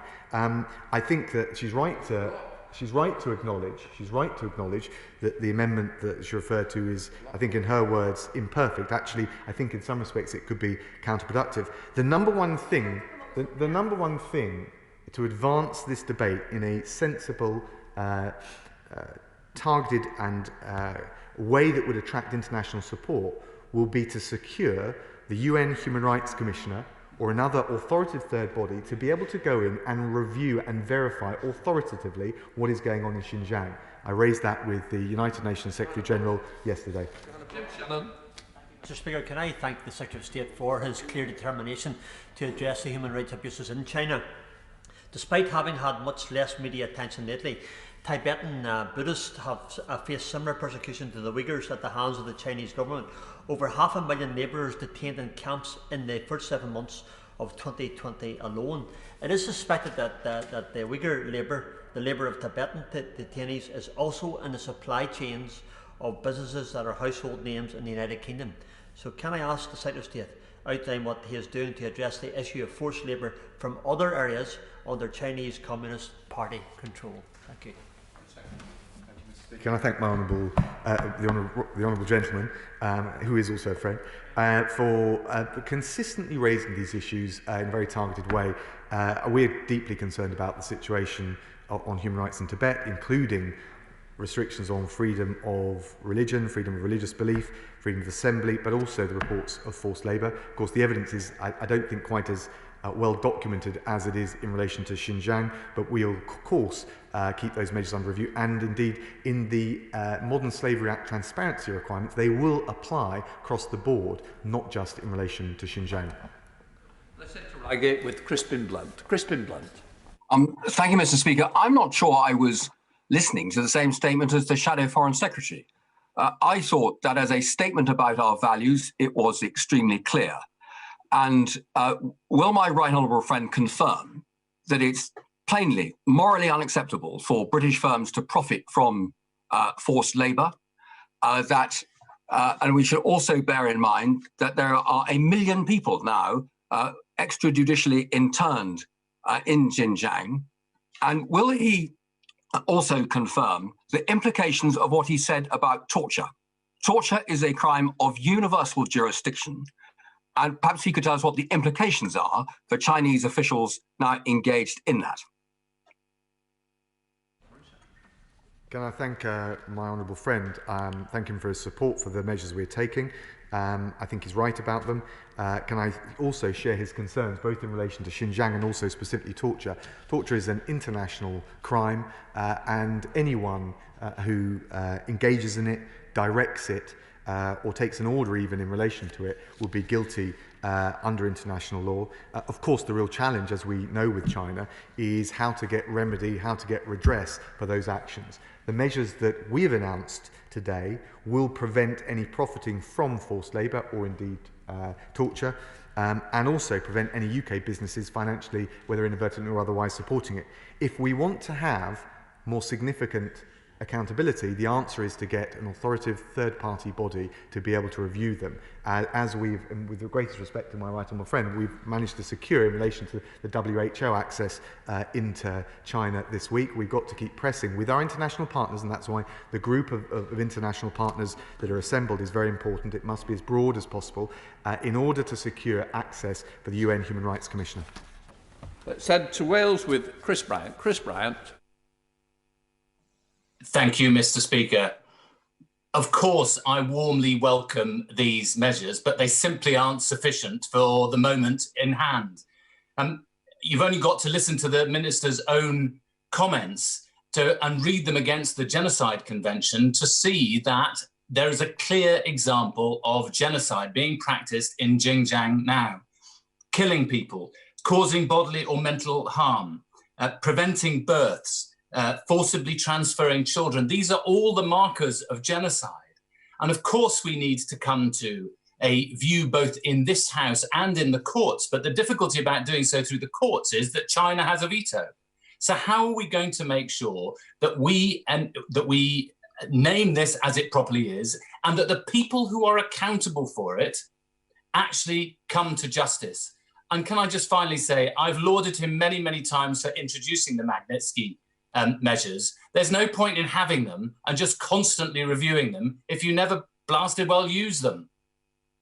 Well, can I thank the honourable gentleman? We have used the Magnitsky sanctions. We announced a recent additional tranche of measures in addition to the first, and indeed, as he will know, we're working on proposals to extend the model to corruption. So we've been extremely assiduous in this area. I understood his point. His point was, how do we actually hold people individually to account for these crimes? And whether it's genocide or gross human rights violations, actually the label is less important than accountability for what are no doubt egregious crimes. But the reality is he's not suggested anything to me that would precipitate that. So what we're doing is taking the targeted measures which will cut the funding, inadvertently or otherwise, into the internment camps, prevent those in the internment camps who are running them profiting from it. Of course, if we want any wider initiative, we will need a far wider range of international support, and we will need to get authoritative third parties to have some kind of access, which is why I referred to the work of the United Nations Human Rights Commissioner, as difficult, as challenging as it is, and why I raised it with Antonio Guterres yesterday. Thank you, Mr. Speaker. My right honourable friend has made a very well measured and balanced statement today. Of course, we seek a constructive relationship with China, but it has to be within the rules-based system. And as he has so eloquently made clear, global Britain is values-driven, or it is nothing. Can I add to those who have urged him to keep on the table continuously the Magnitsky provisions, which he and I and others worked so hard to get through the House, and to ensure that those provisions are consistently kept under review. And on the subject of Jesus College, which I am also an alumnus, can I just make clear that there are 2 China centres? My honourable friend, the chairman of the Select Committee, was referring to the one run by Peter Nolan. Can I thank my right honourable friend for his knowledge and also for his commitment on this? He's absolutely right in what he said. Thank you. Can I thank him for his support? I think he's right to say that we need a balanced approach. China is here to stay, has an asymmetrical economic influence. There are positives in the relationship as well as the negatives. In particular, they've taken steps on climate change, which is very important. Biggest net emitter, but also biggest investor in renewables. We want to try and have a constructive relationship. what I've set out today, what this government believes and what this Prime Minister believes in, is we will not duck when the issue of our security is at stake, and we will not duck when our values are at stake. And he's absolutely right. Of course, we will not take the Magnitsky sanctions lever off the table. Of course, it's evidence-driven in relation to the particular individuals. That has to be collated very carefully. Only one country has so far instituted sanctions, but I can assure him that it is not off the table. We now head up to East Bradford with Imran Hussain. Imran Hussain. Thank you, Mr. Speaker. The persecution, genocide and horrific human rights abuses faced by Uyghur Muslims at the hands of the Chinese government is an issue I and many others across the House have been raising for a considerable period. So, of course, it's welcome that the government are finally taking some action.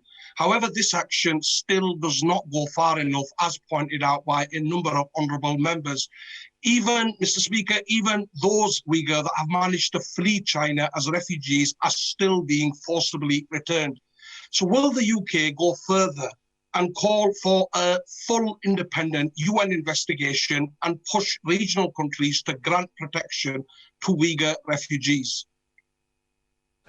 Can I thank the honourable gentleman, and he palpably and sincerely is committed, as I am, to trying to do what we can to have accountability and deter the appalling violations of human rights. We've set out the measures which I think will be important in the way I've described in terms of the finance and the profiting from it.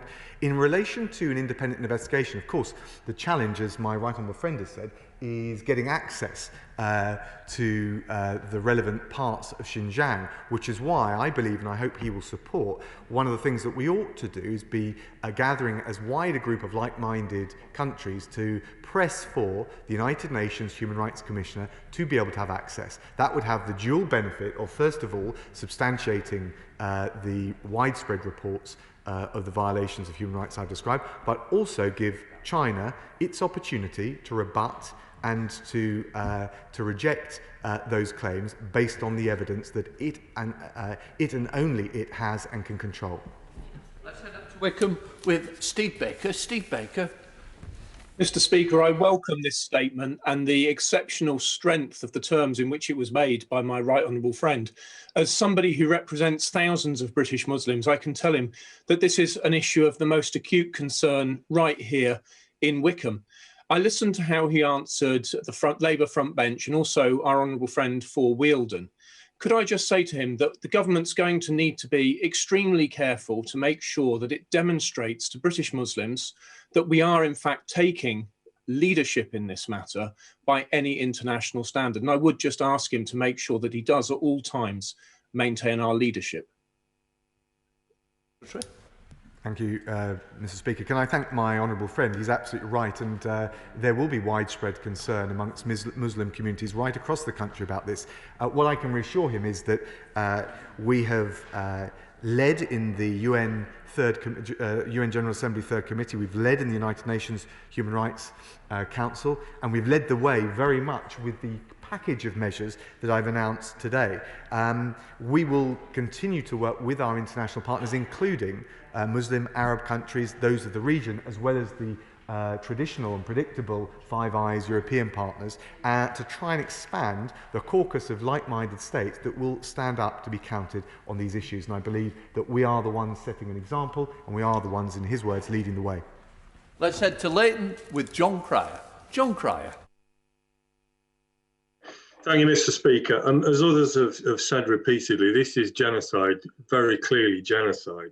The parallels with the 1930s are equally clear, and the Foreign Secretary knows that at least as well as anyone else. And the boldness of the Chinese government is demonstrated by the fact that they repeatedly claim that forced sterilization is a victory for feminism. Now, as twisted propaganda goes, that is about as bad as it gets. But could I ask him a specific question?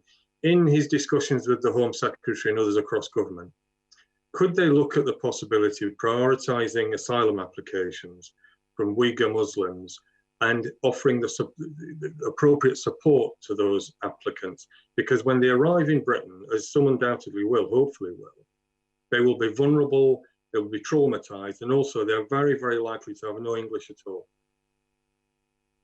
Thank you, Mr. Speaker. Can I thank the honourable gentleman and share his concerns about the appalling human rights violations.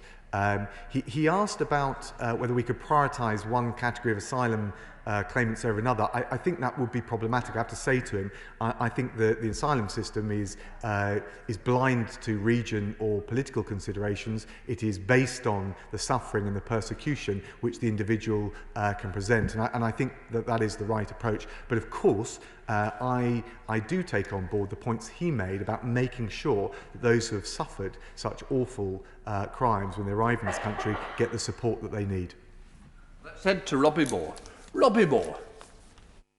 Thank you, Mr. Speaker. It is clear that in Western China, more than 500,000 minority workers are being coerced into seasonal cotton picking. And this, of course, is in addition to a large-scale network of detention camps where over 1 million are reported to be forced into work in textile factories, all of which are denied by the Chinese government.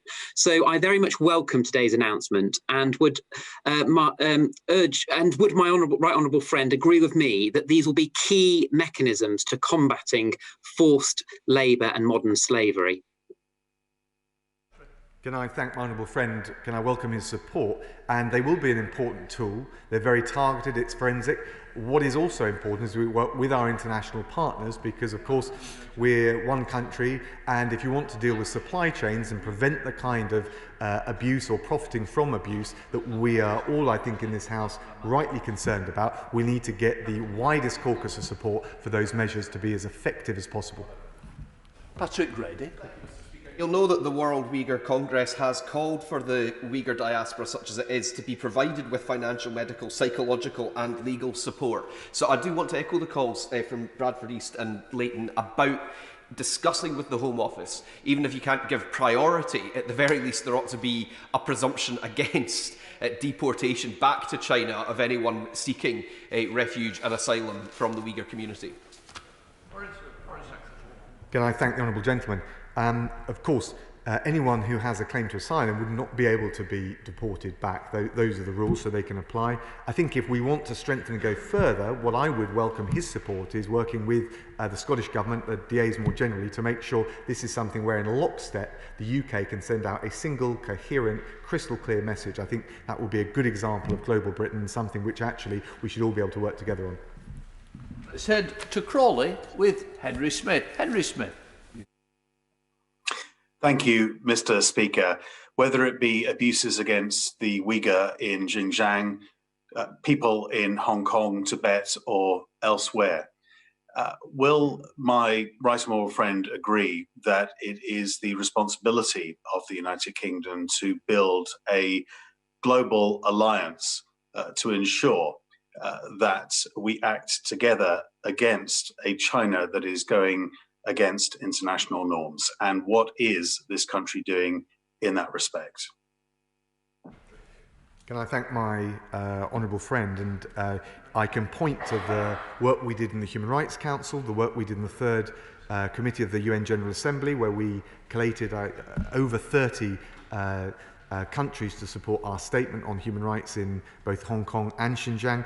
Of course, there are many countries that are very nervous in their dealings with China because of its asymmetric economic clout, and therefore we need to proceed carefully, sensitively, to make sure we carry as many people with us and as many countries with us to have the maximum effect in terms of deterring the actions that China takes and maximising our chances of protecting human rights.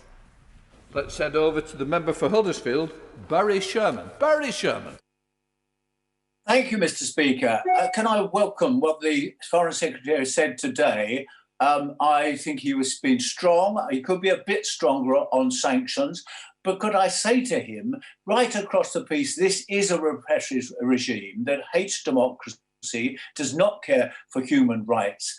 And can we have a comment from him on that rather I thought, veiled threat from the Chinese ambassador who's recently left our shores when he said the UK must make up its mind whether it is a rival or a partner. What does he think about that sort of veiled threat? Thank the honourable gentleman. Thank him for his support. I don't think we will either take diktats from any government on the way we proceed. We recognise, as I said, the scope for positive relations with China in areas, including, I mentioned the example I gave was climate change, but I was also clear we will absolutely protect every area of our national security and will stand up for our values. And I thought that the ambassador's performance, frankly, on the Andrew Marr show, when he was shown the live footage of what is going on in Xinjiang, I think was all the scrutiny that we need to see and promote. And actually it was a good example of the answers or the questions that are left unanswered by the government in Beijing. Fiona Bruce. Thank you, Mr Deputy Speaker. I thank the Foreign Secretary for his statement today.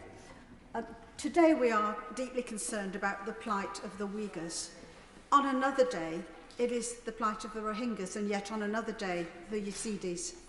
How can we effectively hold those responsible to account so that we can truly say and mean the words never again? Can I thank my honourable friend? Can I also pay tribute to her and congratulate her on her recent appointment as Special Envoy on Freedom of Religious Belief? I know her, not just her knowledge, but her tenacity will stand her in good stead and will be a great asset to global Britain. She's right to raise all of the different groups. Actually, in relation to the Rohingya, that's an area where we introduce Magnitsky sanctions. And I think the most important thing is to proceed, first of all, with targeted measures, as we've done today, to try and address the specific wrong that we wish to right, and to work as effectively and assiduously with all of our international partners. Because in many of these cases, shifting the dial, making the relevant government listen, requires concerted international action, and that's what we're committed to. Heading up to Birmingham with Shabana Mahmood. Shabana Mahmood. Thank you very much, Mr Speaker. The measures announced today are welcome, and I do thank the Secretary of State for his statement, but they do not sufficiently address the genocide against the Uyghur people and other ethnic and religious minorities in Xinjiang. And I noted with deep dismay his remarks about the amendment to the trade bill, which I and many other members will wish to support. Will the Foreign Secretary at least acknowledge that efforts to allow UK judges to provide expert input and make preliminary determinations on genocide is, in the absence of any other viable legal option, the only legal route to hold the Chinese government to account and the only viable opportunity in a legal forum to call their actions by their proper name, and that is genocide? Well, can I thank the Honourable Lady and respect the passion and the commitment with which she speaks. Of course, I don't think that the amendment she refers to would hold China to account for the awful human rights violations that she and I rightly deplore. And what we've sought to do today is take the targeted measures, and we'll continue to do so, which will have an effect and will have an impact on the conduct that we want to stop by preventing people profiting from it or financially supporting it. I think that's the right approach. Of course, we keep other measures in reserve, whether it's on Magnitsky sanctions, but I don't think that the proposal that she's referring to would advance the cause of accountability in any meaningful sense at all. We now go to Suzanne Webb.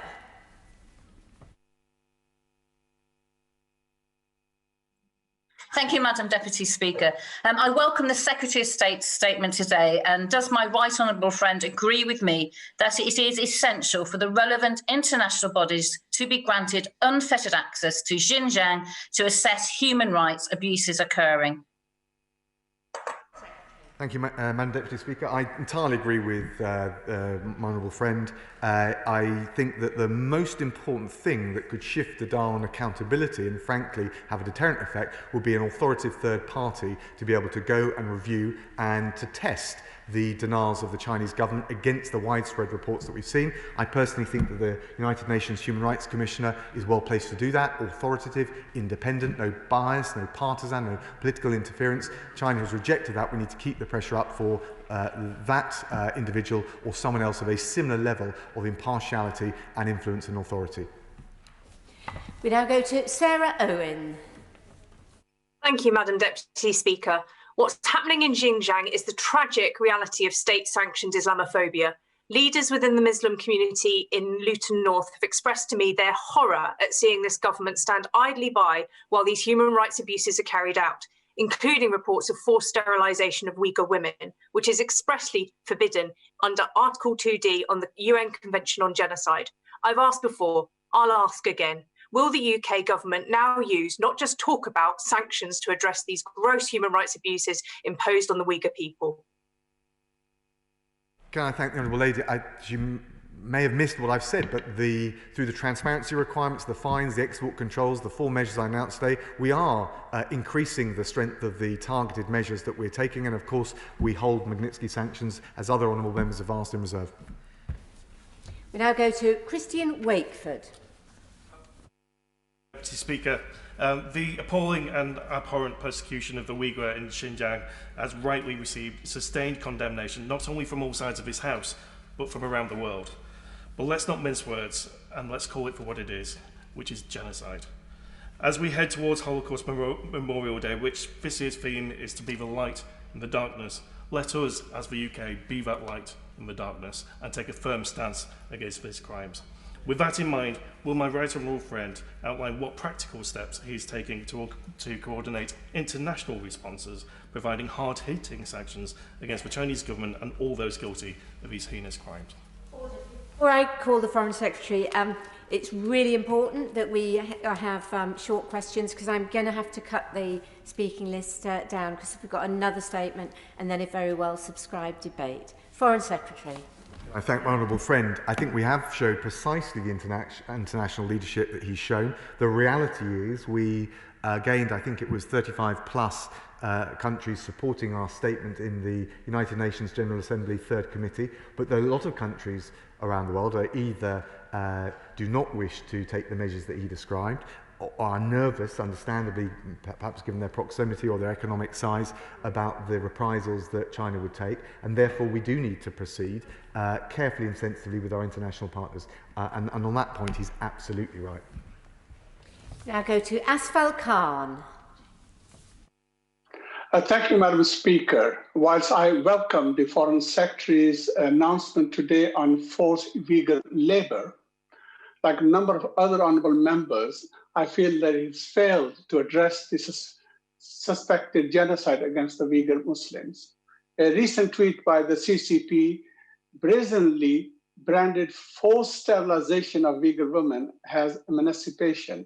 The UN Convention on Genocide clearly forbids such measures. So what steps, therefore, is the Foreign Secretary taking to support the appointment of UN Special Rapporteur for the investigation of forced labor and ethnic persecution in Xinjiang? Can I thank the honourable gentleman? He raised a really interesting point, and I know he's raised it before.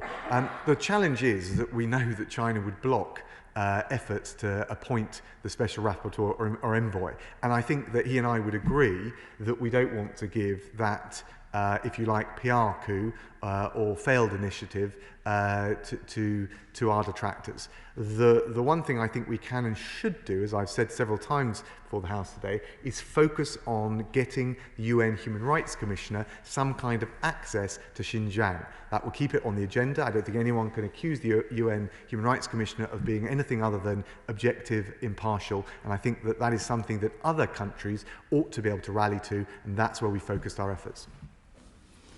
Now go to Dr. Jamie Wallace. Thank you, Madam Deputy Speaker. Can I thank the Foreign Secretary for his statement today, and I welcome the measures that he's outlined. But would my right honourable friend agree with me that if China is to be considered a leading member of the international community, it must abide by basic international rules and norms? He's absolutely right. He's right as a matter of human rights, but he's also right as a matter of trust. And one of the issues both on this, but also in relation to the joint declaration and in the context of Hong Kong, as we said, is that these are obligations freely assumed. These are basic obligations that come with being a responsible member, as he says, a leading member of the international community. And ultimately, if China cannot live up to those responsibilities and obligations, it raises a much broader issue of trust and confidence in it. We now go to John Nicholson. Thank you very much indeed, Madam Deputy Speaker. The poet Perhat Tursun, one of the foremost living writers in the Uyghur language, is just one of around 1 million who have been disappeared by the Chinese state into the so-called re-education camps.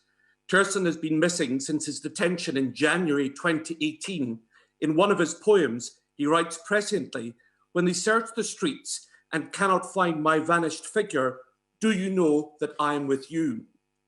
Mr. Speaker, the Foreign Secretary must go further than today's announcements. Uyghurs aren't being persecuted for what they pick, but for who they are. As with the Tibetans, does he support their right to the self-determination that they seek?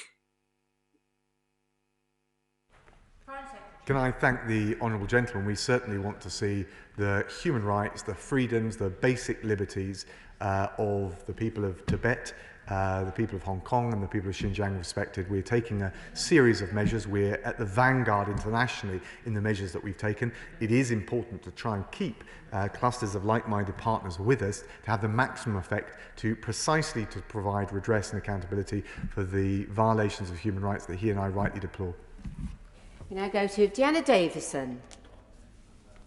Thank you, Madam Deputy Speaker, and I thank the Foreign Secretary for his statement and welcome the strong stance we're taking against the atrocious human rights violations we're seeing evidence of. Now, I've had a number of Bishop Auckland constituents ask how we in the UK can play our part in tackling this.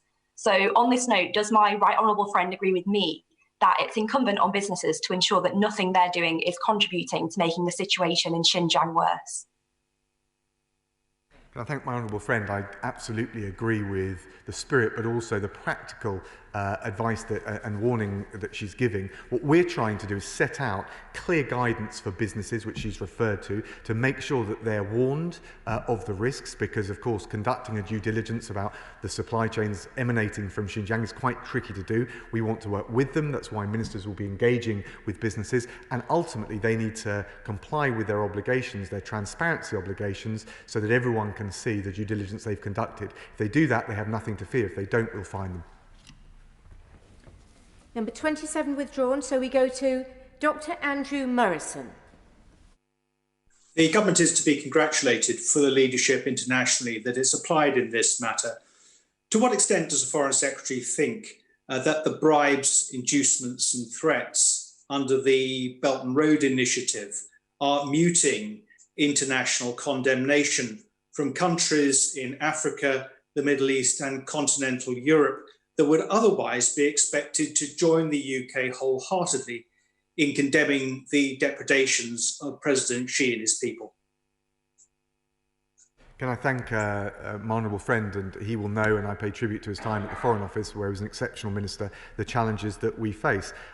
He asks about Belt and Road. The truth is China is a massive investor all over the world, and you can see with the EU investment agreement right the way through to what the Chinese government is doing in Africa, that there's a huge amount of money at stake. China has asymmetric economic size and clout, and of course countries are bearing that in mind, taking that into account. What we've got to do is make sure there's a compelling, plausible, credible alternative, both in relation to those investments, and to also make sure everyone understands the shared value, the shared stake we have in upholding the rules-based international system, of which human rights are a key component. Now go to Florence Eshalomi. Thank you, Madam Deputy Speaker. Vauxhall residents have contacted me, appalled at the widespread forced labour of the Uyghur Muslims in the Xinjiang province. We must do everything in our power to stop the Chinese government abusing its own people and to ensure that those responsible are held to account. I welcome the measures outlined by the Foreign Secretary to outline what additional help we can do to get our own house in order when it comes to doing business with Xinjiang. But the world must be united in its message to China. So can the Secretary of State confirm what further actions we are taking with our allies across the world to take a shared, robust response to these appalling abuses? Can I thank the Honourable Lady? Can I share the outrage of her constituents? Can I thank her for her support? We've laid out a suite of measures. I've explained what we're doing in the Human Rights Council, the General Assembly, Third Committee. We keep working with our international partners, but as she will have noted, whilst we're leading the way, there are a lot of countries who are nervous of speaking out, partly because of the economic clout that China has, and we have certainly been having conversations with many countries, including countries with larger Muslim populations than our own, about why they are not more outspoken on this issue.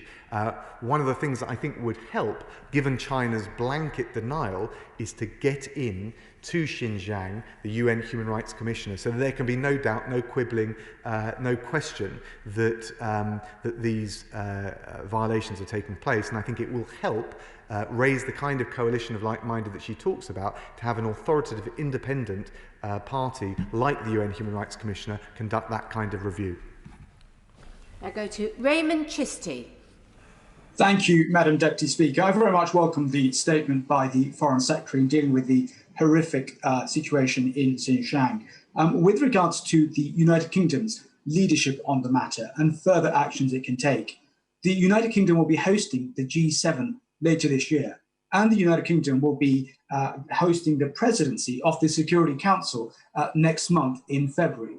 Will this issue and the wider topic of freedom of religion or belief be put on the agenda on both conferences and events to show the United Kingdom's strong leadership to take firm, decisive action? Can I thank my honourable friend and pay tribute to his work as Special Envoy on freedom of religious belief. I can assure him, without divulging too much in advance of the agenda, that human rights will be at the forefront of our leadership this year, both in terms of the presidency of the UN Security Council, our G7 presidency, and more generally, because we believe that the UK has a crucial role to play in promoting open societies, including on human rights, but also defending public goods in areas like climate change and COVID response. We now go to Kim Johnson. Thank you, Madam Deputy Speaker. I've been horrified, like others, by the reports of human rights abuses in Xinjiang, including mass detentions, forced sterilisations, and efforts to restrict cultural and religious practices and mass surveillance, disproportionately targeting the Uyghur population. What steps is Secretary of State taking to support the appointment of a UN Special Rapporteur for the investigation of forced labour and ethnic persecution in Xinjiang? Thank you. Thank you, Madam Deputy Speaker. Well, look, we would certainly welcome such a special envoy, but as I said in an earlier answer to a previous question, the reality is that China will block it if we formally propose that, which is why, as I've said, I think repeatedly, what really matters is an authoritative, independent, non-partisan individual or body can have access to Xinjiang, and the UN Human Rights Commissioner would seem to me one, there are others, but one such individual that could perform that role, which is why we've raised it with our international partners, why I've raised it with the UN Secretary General. We now go to Tim Lawton. Thank you, Madam Deputy Speaker. Last week, the Chinese embassy in Washington proudly proclaimed that their employment policies in Xinjiang promoted gender equality for Uyghur women. So now we know that the Chinese government is an equal opportunities slave labour employer.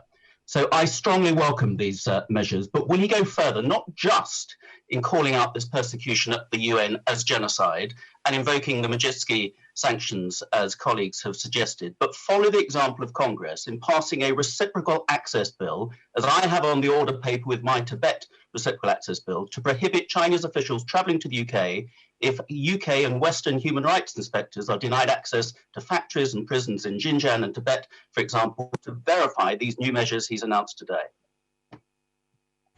Can I thank my honourable friend and thank him for his support for the measures that we've taken. I understand that he wants us to go even further. He knows, he's an expert in this area, the challenges in cajoling and carrying an international coalition to advance those goals. I think he's right to say that scrutiny and accountability is absolutely key. That's why we want to see authoritative third party like the UN Human Rights Commissioner have access to Xinjiang. I will await with great interest, and I'm sure Parliament will scrutinise very carefully his bill when it comes before the House. Before I call Alistair Carmichael, I'm afraid this will be the last question because we did have an hour allocated and we will have been an hour and 10 minutes by the time we finish this one. So the last question is from Alistair Carmichael, and I think it is audio only. Alistair Carmichael. Thank you, Madam Deputy Speaker. Frustrating though it is for many of us, I do understand the Foreign Secretary's reluctance to engage on the question of genocide, but he will know from his own professional background that the government has a duty to assess the risk factors of genocide against the Uyghurs in China in order to trigger its duty to prevent All this came from the ICJ judgment in the case of Bosnia and Herzegovina against Serbia and Montenegro. So he will also know that that obligation crystallises at the moment that a state learns, or should have learned, of the serious risk of genocide. So can the Foreign Secretary confirm that his department is making that assessment of the risk factors of genocide, and will he then publish its conclusions? Well, can I thank the Right Honourable Gentleman, and I think he makes an interesting and insightful comment on the issue of genocide. And of course, I was in The Hague when the Bosnia judgment was being considered. The reality is, in order to secure authoritative assessment and conclusions in relation to the widespread reports that we think are tenable, plausible, and credible, we would need to have access to the camps. So we are, in a sense, throughout this oral statement today, redefining the question. We come back to the point that we need to try and secure access to Xinjiang.